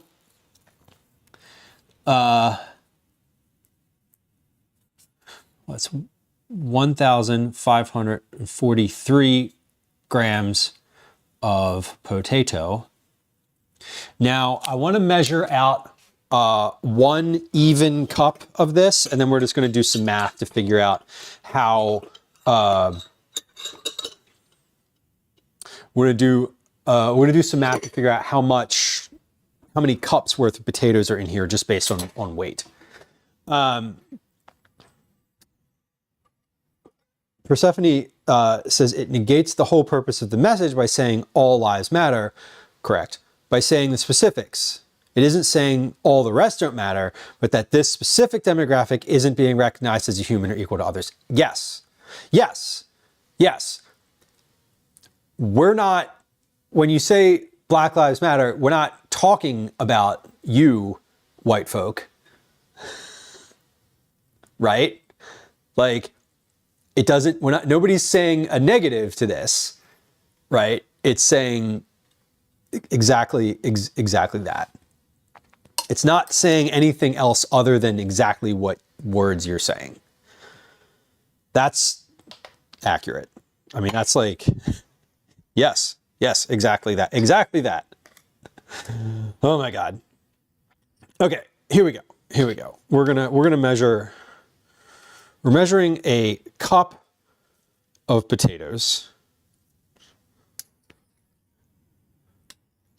So here's what we're going to do. I'm just putting a cup into here, and then we're going to do that same math again, and we're going to figure out what the difference is. Broccoli says your session with precision makes your head spin. Well, partly what I'm doing here, I want to be able to say this. Like, okay, so why am I measuring out a cup of potatoes in this way? The reason is because, say you don't have access to a package of this exact brand of mashed potatoes that I'm using, right? Or you know, you just have a big box of instant mashed potatoes. I want to be able in this recipe to say, you know, yes, use these potatoes. And if you don't have those, like make X number of cups of instant mashed potatoes, or use X number of cups of leftover mashed potatoes. Like I'm giving an alternative. The point is being able to provide an alternative. Okay, so now we have a number. We have 2639 minus, I can't minus, we're just going to minus 24. It's fine. Minus 24. Minus 1325. So now I have 1,290. So I have 1 cup potato equals 1543 minus 1290. 1543 minus 1290, 253 grams.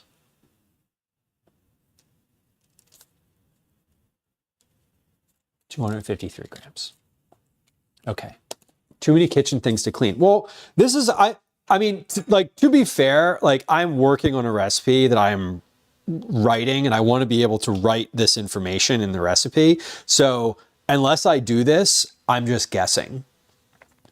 And I don't want to guess. I want it to be exact, because when you read your recipes, you want them to be exact.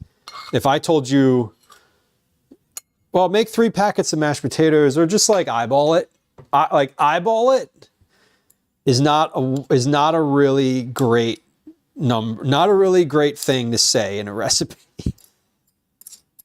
Eyeballing is not a good direction. Although I did just test a recipe the other day that did have the directions to eyeball something. And that was fine because it was layering things. And it was like, you take about 1/3 of this and layer it. And, you know, and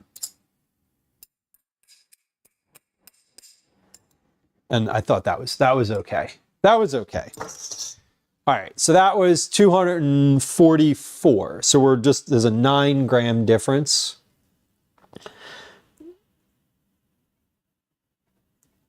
So that's fine. We have 1,543 grams of potato divided by, let's say, 248. Split the difference. That is 6 cups of potato. 6.2 cups of potato. So I would just say 6 cups of potato. If you don't have access to these packets of potatoes, make 6 cups worth of instant mashed potatoes, or use 6 cups worth of leftovers. That's the goal. Catalina says, I hate when people get caught up in slogans. No, yeah. I hate when people are like, it always annoys me when it's like, when you get caught up in it like that, it means you're not listening. You're not open to what the thing is. You're just trying to be defensive. Like, we don't need people to be defensive. Like, you don't need to, yeah. You don't need to be defensive. That's not what anybody's asking for here. 9x13 baking dish. Okay, cool. Chicken noodle soup. Oh, I love chicken noodle soup. October Camille says, if one genuinely believes that all lives matter, then they should acknowledge and agree that Black lives matter. Yep. Yep. Simple as that. If I say that and you push back on me, I know that you and I are not going to agree on a lot of on some things, some fundamental things. That's just kind of, I mean, yeah, that's sort of, you ever see those social content where people are trying to get, it's like, you know, how to tell if somebody's like subtly tell if somebody's gonna be like a good person or not when you're talking to them for the first time, and it's like these people dropping these people like dropping like little verbal hints and stuff. That's I don't know. I always feel like that sometimes, although I'm a bit more direct about it. I gotta cut this bacon. That's what I gotta do. Did you know Gordon Ramsay can't make grilled cheese? I don't know. Prim says, I've always looked at it like this. The more you define a particular race in any one particular thing, the more you're driving a division. I think the more you make separate the more you make separate rules, the more you make distinctions. That is true. I mean, distinctions drive divisions, but distinctions are also like what makes people unique. It's when you start treating the treating people differently is the issue. That's the primary issue is the different treatment of people based on that. I don't think there's harm in defining that someone necessarily is a specific race, because there are, you know, different races of people. Like, homogeny is not what we're trying to get toward.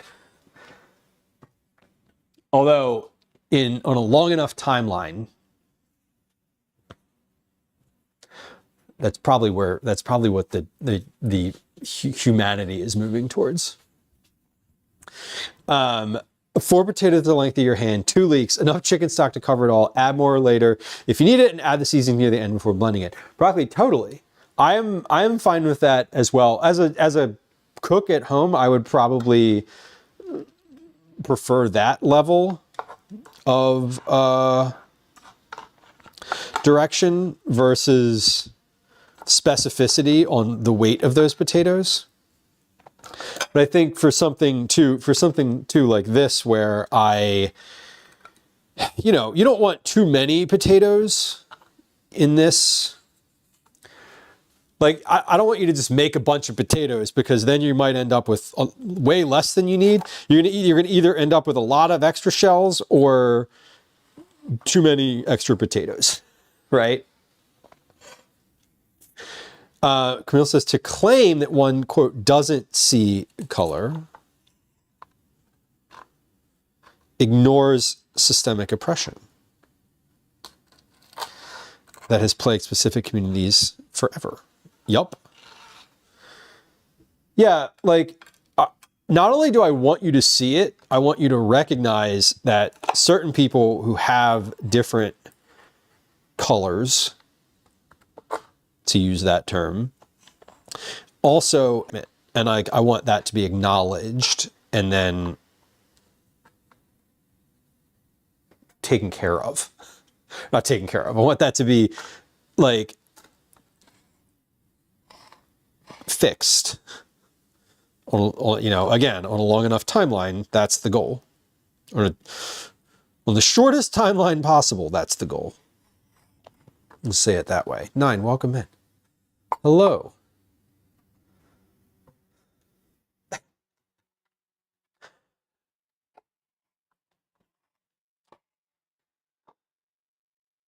Wonder if any food and drink streamers have ever gone on, like, I know John Leong has.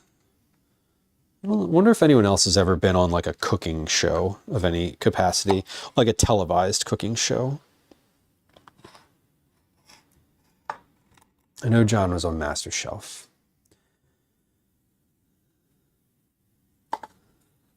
Right. How you're seen or perceived affects your treatment or access to lack of resources.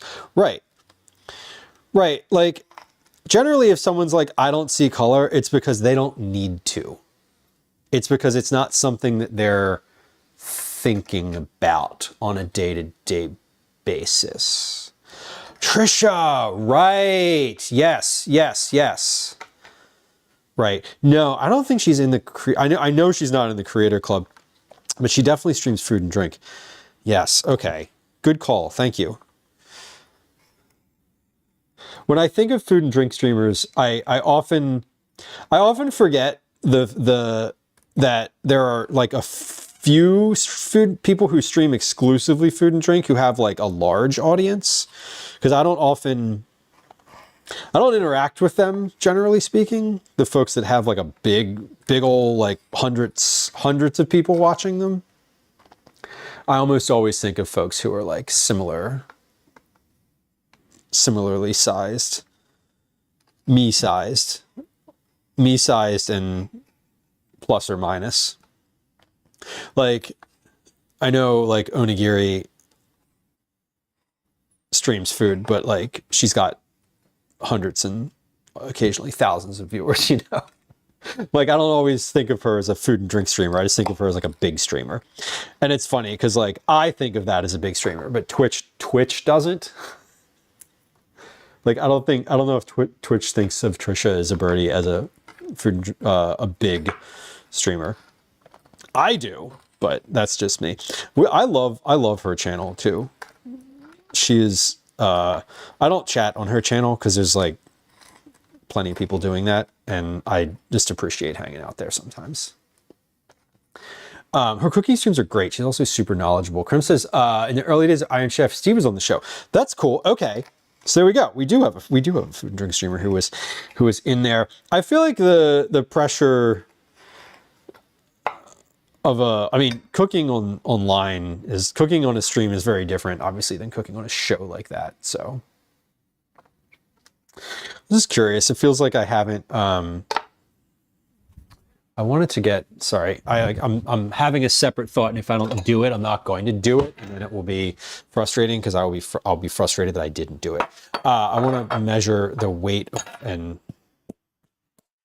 of this bacon, because I also want to like the weight and volume of the bacon, because I want to make sure that I have that a good amount that I can use as like a replicable, or not a replicable, substitute amount. So I'm going to take half of this bacon and just put it back on the plate for now, so I can have more space to slice this up, because I didn't use a large enough cutting board. So, Shania says I should have rated, but I think I had one viewer. And you know what? We love that viewer, whoever they are. Food and drink, it's funny because when you're like if you're a big food and drink streamer, you're still like almost completely off Twitch's radar in terms of what they consider big. Whenever I look at the browse page and just like sort by like the raw browse page, just like, you know, not who I'm following, which is extremely rare. I basically never do that. But when I do, probably once every month or 2 months, I'll just peek and see in there. It's always wild to me. I'm like, there's so many people with like 20, 30,000 viewers. I'm like, I don't see those people on my feed ever, because like there's only a few of those folks that I'm following at all, because I'm not generally watching streams with that many people. Cook too slow for a show format. I feel like I would just, it depends. It really depends. I feel like on those shows, there's a lot of things that happen sort of off camera, like not necessarily prep work, like not prep, but like prep for like the production itself, right? And, you know, when they're like, time's up, and everybody's like, okay. And then on the show, like cut to glamour shots of a plated dish, you know, like there's some time in between those things happening. So, I feel like I'd always enjoy, there's a few shows like that I would love to get on. And I would have like questions, like lots and lots of questions beforehand. There's a new food streamer who's a professional chef. She's done like a cooking TV show on a stream, but I don't think it translates well to Twitch. I feel like I know who you're talking about, Velos. It's interesting. I try to check out. I look very regularly. I look at the like stream charts, or there's like a couple websites that just say like who's streaming into the category. And every so often I'll look in there to see like who is streaming into the category who I don't know or who I've never seen before, and I'll go follow them. I feel like I know who you're talking about. I came across someone the other day who was streaming and had like 1 or 2 viewers on Twitch, but they had like a whole YouTube thing. They had like a couple hundred people watching on YouTube, and I was like, oh, this is someone just coming over to Twitch from the YouTube side. It was interesting. That was basically exactly 2 cups worth of bacon, sliced bacon. Let me wash my hands here.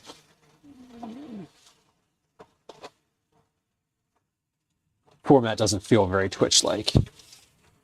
Yeah, and I think some people, it takes a while to get your footing too. Because you can, if you're not social, what's the right way to say this? If you're not, you could be very good at cooking and good at like producing a show. But I think part of what makes Twitch fascinating and interesting is obviously the interactions. The interaction of how that, how you engage and whether or not you're talking to people. If it's too instructional, that's, possibly better as a YouTube thing. Giovanni on YouTube, speaking of YouTube, hello. Welcome. I don't think is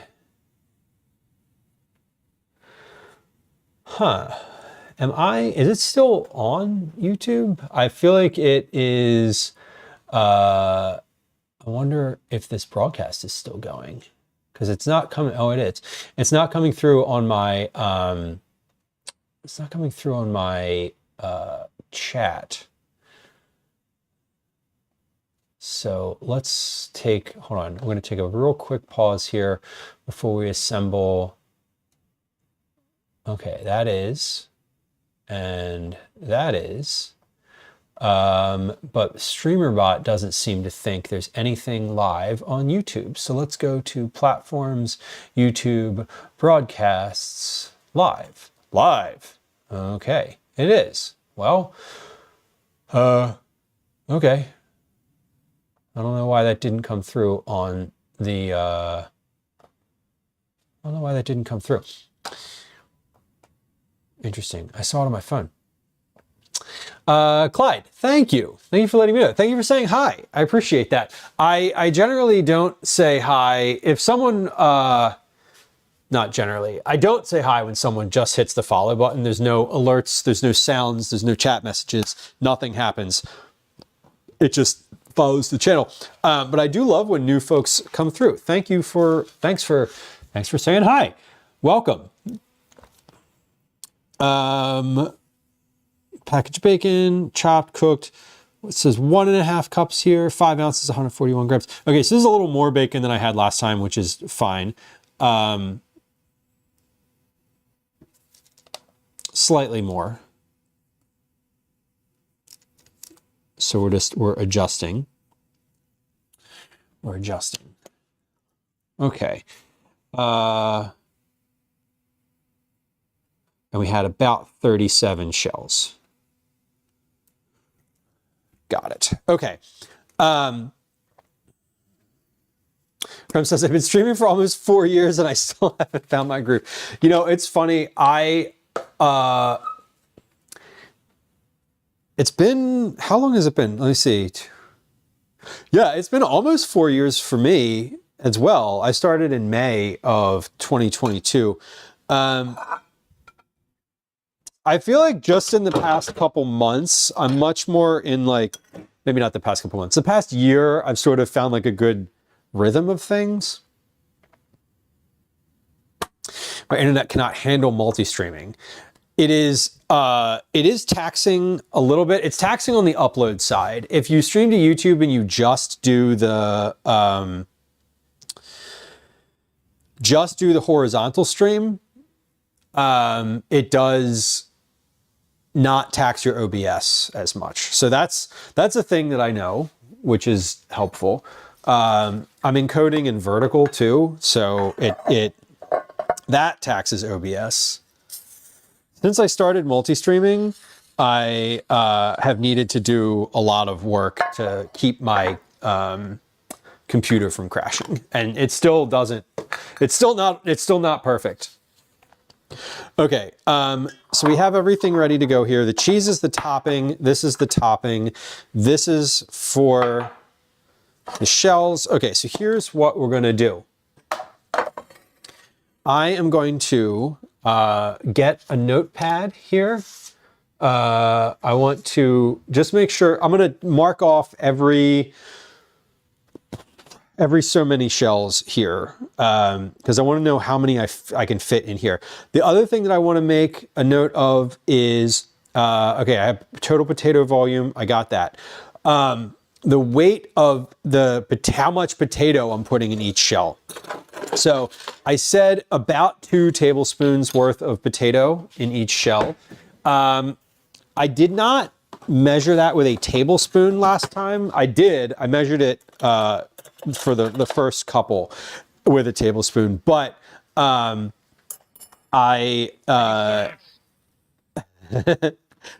exactly. I did. I do want to measure the volume, how much 2 tablespoons weighs, because science.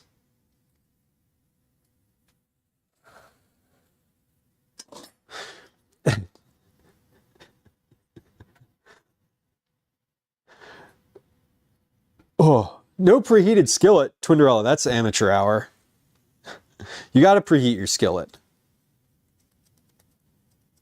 Generally speaking, you got to preheat your skillet. Sometimes you don't. What are the times that you don't preheat your skillet? Okay, so a tablespoon, that's 17 grams. We're going to measure a second tablespoon just to confirm, and then we're going to fill these. So just like keep we're working today. This is all for the sake of, I like, part of what I do is like, this is never, how much a tablespoon, 17 grams. Look at that. This aspect of this is never going to be in a recipe. Like, I'm not saying like put 34 grams worth of potato per shell, but I do want to note that that is what it weighs, because if it's a piece of information I want later, then I will have it. Per shell weight of per potato. Okay, great. Oh, you don't preheat when toasting. Okay. Okay. Push them through the rack. Nice. That's a good move. Okay. So here's that. This is sort of, we're getting there. Let me put the second glove on, because otherwise my hands are going to get all sorts of messed up here. Oop, it's fine. I dropped it. All right. So here's what we've done. We have, I'll give you the overhead view. Baking the potatoes is easier. I suppose it could be. I feel like instant mashed potatoes are pretty damn easy. We're going to take some bacon and we're going to put that in the shell. So here's what we're doing with these. I also wanted to fill these slightly less than what I did last time. Instant potatoes suck. Now, Catalina, I'm gonna call you out on that, because that's not how that is not a productive statement.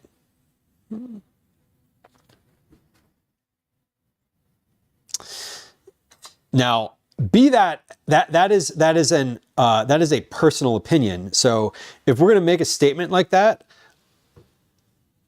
I think instant mashed potatoes suck because fill in the blank is a productive statement. Now, some people like instant mashed potatoes because they're convenient. Baking a potato takes a lot longer than boiling 2 cups of water. So that's my thought on that. So like providing that level of like detail, like why, I think is critical to providing positive, useful feedback. Curry paste and coconut milk. Hell yeah, that sounds great. 3. So I said that I wasn't going to measure per potato, but I am. I'm secretly doing it down on the side here. I am measuring about 34-ish grams of potato per shell because I want these. There was a specific reason that there's a specific sort of I have a specific goal in mind here. A specific goal. Homemade is more flavorful and richer. Now that I will not argue with. I'm using instant mashed potatoes for the convenience here. However, I would also say if you have homemade mashed potatoes, please use those. Or if you prefer, if your preference is to make the potatoes yourself, go ahead. That will take you longer. Especially if you're baking a potato and then, doing that. Like instant mashed potatoes take the amount of time that it takes to boil a pot, to boil 2 cups of water. That is sort of my thought process here. Some people, just prefer convenience. They're not as focused on the taste, I guess. I have made mashed potatoes with all sorts of potatoes. Yes. Ah, yeah, broccoli, adding shredded cheddar to leftover mashed potatoes. That is a good pierogi filling. They're kind of elastic. Is that normal? No, that's normal. I mean, I guess it depends on which brand too. I don't have a ton of experience with the instant potatoes. These are Idahoan brand. Just like the packet instant mashed potatoes. When I make mashed potatoes, I made the instant mashed potatoes last week, the other packet that I had on stream, and I added cauliflower to them and mashed that as well. I added some milk to them. What else did I add? I added a bunch of different spices. So I think if you are making instant mashed potatoes and you can take like a couple extra seconds to like just add some additional herbs to them, they're great. Vela says, I still prefer the real ones. Not that I could eat them all anymore anyways. Valid. Also valid. Yeah, the instant ones, again, like we're just going for convenience here. Like I'm saying that y'all can use bacon bits in this recipe if you want. Like we're not dying on the hill of make the mashed potatoes homemade. Where bacon bits are involved, you can do whatever you want. You're a what? Idahoan. It's a farmer's term. You know what I mean. Yeah, 9, exactly. Like, I would say if I'm going to make these stuffed shells for myself, not from a recipe, if I was just like, so if I was just making these up, which I did for a long time on this stream, for the first like couple years of this stream, the whole stream was basically me starting stream at 5, making up a dinner, and then making it. And this would definitely be a dinner where I would like make that, where I would just make this. I would make the potatoes, like I would do all of it myself. I might even make the pasta for the shells. I'd use 2 different types of cheeses. I'd use, you know, I'd do the bacon, whatever. I'd probably do the bacon the exact same way. But I think, you know, this is a recipe. I'm trying to make this as simple as possible. And if you want to use a different version of something in the recipe, like feel free to substitute it. Like that's the, you know, instant I figure would be good for people who might need something easier to prepare. Exactly. Like if they have chronic pain. Yes. Much like tools and mobility aids, like assistive aids, things like that, if you don't understand the reason for it, it's probably not made for you. You know? Why would I ever need that? You wouldn't. And then when you do, aren't you glad it'll be there?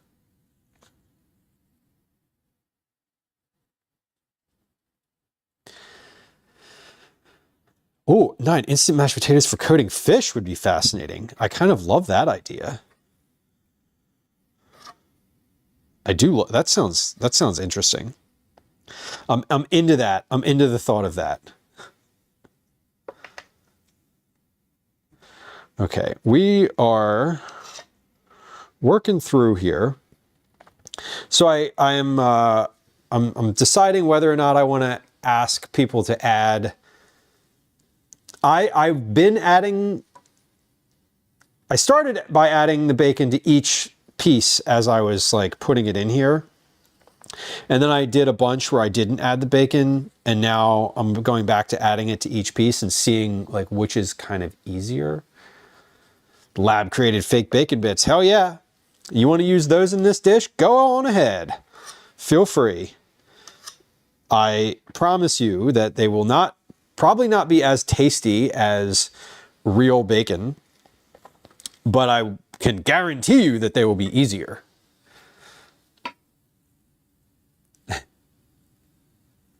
Catalina, you have said that instant is very bland. Yes. We've noted your distaste for instant mashed potatoes. And to each their own. It is, as I said, I am not passing judgment if you want to use instant mashed potatoes. I am in fact telling you to use instant mashed potatoes in this recipe because I think that it will take you less time. And time is part of what we're going for here, not necessarily quality or the perception of quality.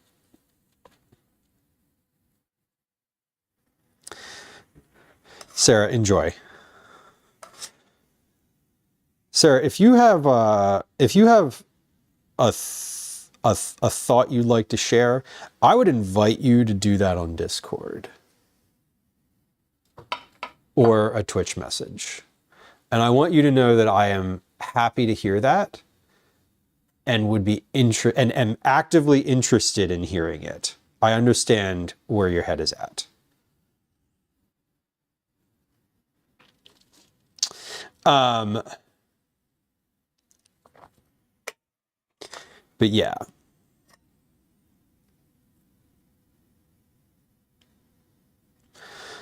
Interesting.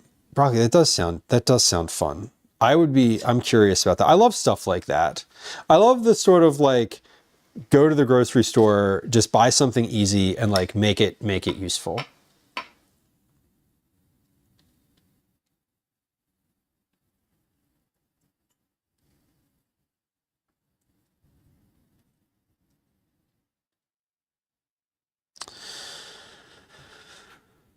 Okay. So we are layering these in nicely, and we're working through the process here. Yeah, Velis, I don't recall much. Like I had both when I was a kid. I literally served my family instant mashed potatoes like last Thursday. That was what we made for dinner. I did not have a problem with them. They were fine. And y'all know me as someone who will overcomplicate anything. They seem like high effort pierogies. Although I would assert that these are probably slightly less effort than rolling and filling pierogies. But your point is taken. Depends. Are we talking about making the pierogi dough? Anne Burrell. Okay. I do know who you're talking about. We were talking about pierogies recently, and I wrote down that I wanted to make them on stream. I haven't obviously done that yet, but it's still very much on my radar. I love Mrs. T's. Me too. Pierogies are one of the things that I love when we have them on dip dinner nights. They're a classic. They're a dip dinner staple.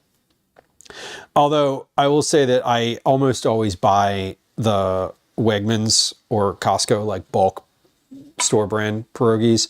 I love Mrs. T's, and the big bin store brand ones are cheaper. Yeah, homemade pierogies made from frozen are not really any effort at all. You just put them on the sheet pan, and yeah.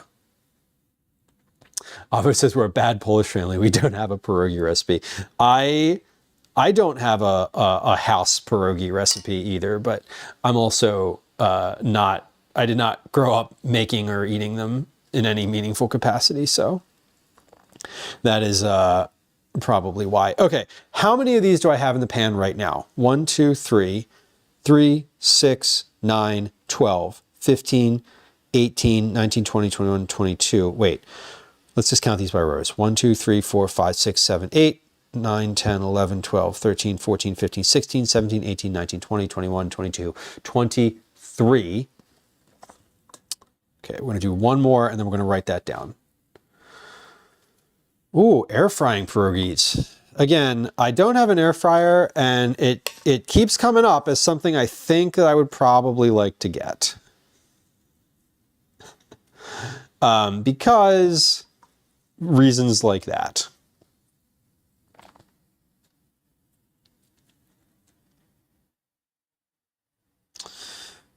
Okay, 24. Okay, so I have 24 of these shells in here. Let me write that, just note that. I now have 24. This one I'm probably not going to use. This one I'm probably not going to use. So I've got 21, 2, 3, 4, 5, 6, 7, 8, 10, 11, roughly 11 more useful shells in here. So we're going to now take a little pause. We're going to kind of shuffle our tray. And I'm going to press these together a little bit so I can fit some more in here. That's the goal. A little convection oven, right? It's like more directly, I feel like it's, you can just put less in it. The air fryer, I don't have one because I haven't gotten to I just haven't really like genuinely decided that it would be like a need. And I don't purchase things, especially appliances like that, because they take up a lot of space, and I just don't love having to accommodate something else like large in that way.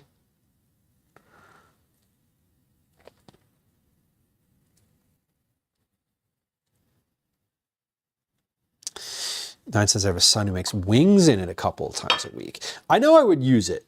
Do y'all own an air fryer? Is anyone like not buying an air fryer for some reason? I know why I'm not buying one. I'm not buying one because I just don't want to have it sitting around the house. Like, it's sort of like the Instant Pot. Although the Instant Pot was a gift. Like, I didn't ask for the Instant Pot, and when I got it, I didn't really want it. And honestly, I still don't use it all that much. I use it just enough. I would say I don't use it enough that if it stopped working, I wouldn't replace it. That's how I think about it. If my food processor stopped working, I would definitely replace it. If my blender stopped working, I would definitely replace it. If the... Yeah, that's about it. That's about it. I was going to say the NutriBullet like blender, but that's not even true because it did stop working for a long time and I didn't replace it. And then I got one as a gift and now I just use it occasionally. Vela says, I don't like things that take up space. I thought it might be gimmicky, but I did break down and get an air fryer and it's great. I believe that it's great. Like, I know that it's great. And I know that if I had one, I would use it. I just don't, yeah, I feel like I'm never going to buy one for myself unless I have a really distinct need to. Now, the more I do, I've come across, I will say, a couple times recently, there's been some recipes that I would have liked to have tested, but I couldn't because I do not have an air fryer. And so I was like, okay, like I've now hit a thing that is limiting me from not having something. But that was like twice. That's two things in, a couple months. And so it still wasn't like quite enough to justify it, Pizza, hot dogs. Okay. I mean, there's definitely, I would use it for leftovers probably pretty exclusively. I would use that for leftovers instead of the microwave. I will say that. I would probably use it much more frequently for that exact reason.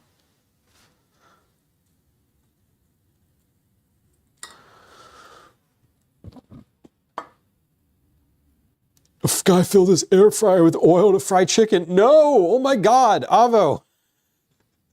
That's the type of content you watch in, you're like, oh my God, I can't believe this person's going to do this. Oh my God. 9 says without heating the whole oven. Yeah, that's kind of my thought because I don't love the microwave for leftovers. I love it for, I mainly put leftovers in the oven. If we're doing them for dinner, I put them in the oven. If it's just for me, I will do it in the microwave. But like, I won't put leftovers like these, right? When we're not going to eat these shells. These are not for dinner today. These are going to be for like tomorrow. And I'm going to probably, like, I will reheat these in the oven because that's where they were made.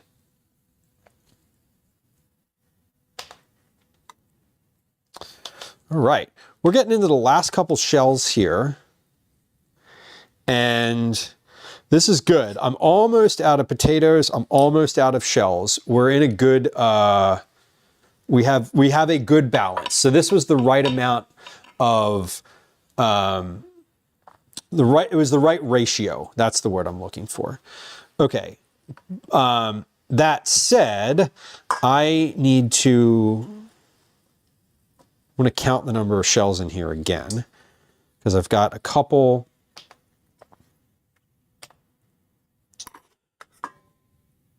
And I did decide sort of right at the beginning here that I did want to roughly measure how much potato I was putting in here, because that will tell me if the ratio is a good one. Now, these are packet mashed potatoes, so they're going to be very consistent with how much volume they have. So, a packet of mashed potatoes, or 3 packets of mashed potatoes plus a box of shells is going to produce roughly the same amount. So let's count here. We got 1, 2, 3, 4, 5, 6, 7, 8, 9, 10, 11, 12, 13, 14, 15, 16, 17, 18, 19, 20, 21, 22, 23, 24, 25, 26, 27, 28, 29, 30, 31, 32, 33, 34. We're going to do 34. Kathy, welcome in. Welcome in. I was about to be like, congratulations on the thing, but that we're still in the 20s on your check-ins. So congratulations. You're here on a Tuesday. Welcome. Welcome. Shark, get out. Don't make me time you out. I have a 10-year-old at home. I hear enough of that shit. And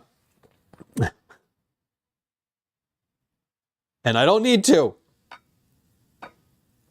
What do they say? 30, 35? What am I up to? God damn it. I literally just said this number out loud. 1, 2, 3, 4, 5, 6, 7, 8, 9, 10, 11, 12, 13, 14, 15, 16, 17, 18, 19, 20, 21, 22, 23, 24, 25, 26, 27, 28, 29, 30, 31, 32, 33, 34, 30, 30, 34 shells. Now, this started getting full at 24. So I want to note that. Okay, so here's what we're going to do. I need to note that number down. 24, 34. Keep it in mind. Okay. Now this is pretty good here. We got like maybe 2 shells worth of potatoes left and like 2 broken up shells in here. So here's what I want to take note of. Okay, so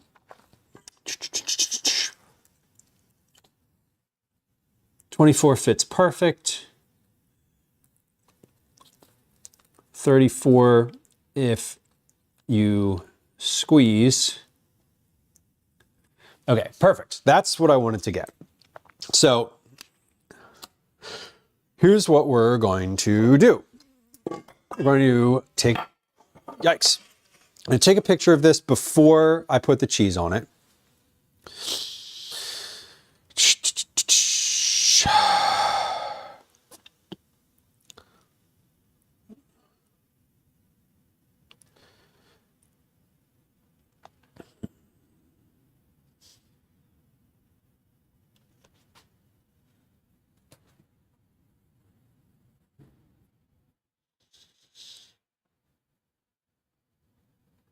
Okay, this is before the cheese.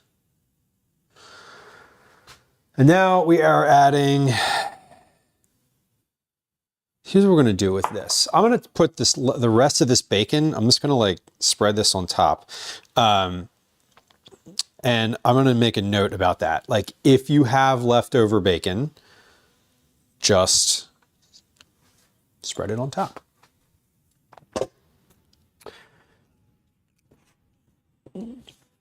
Cheese and any leftover bacon.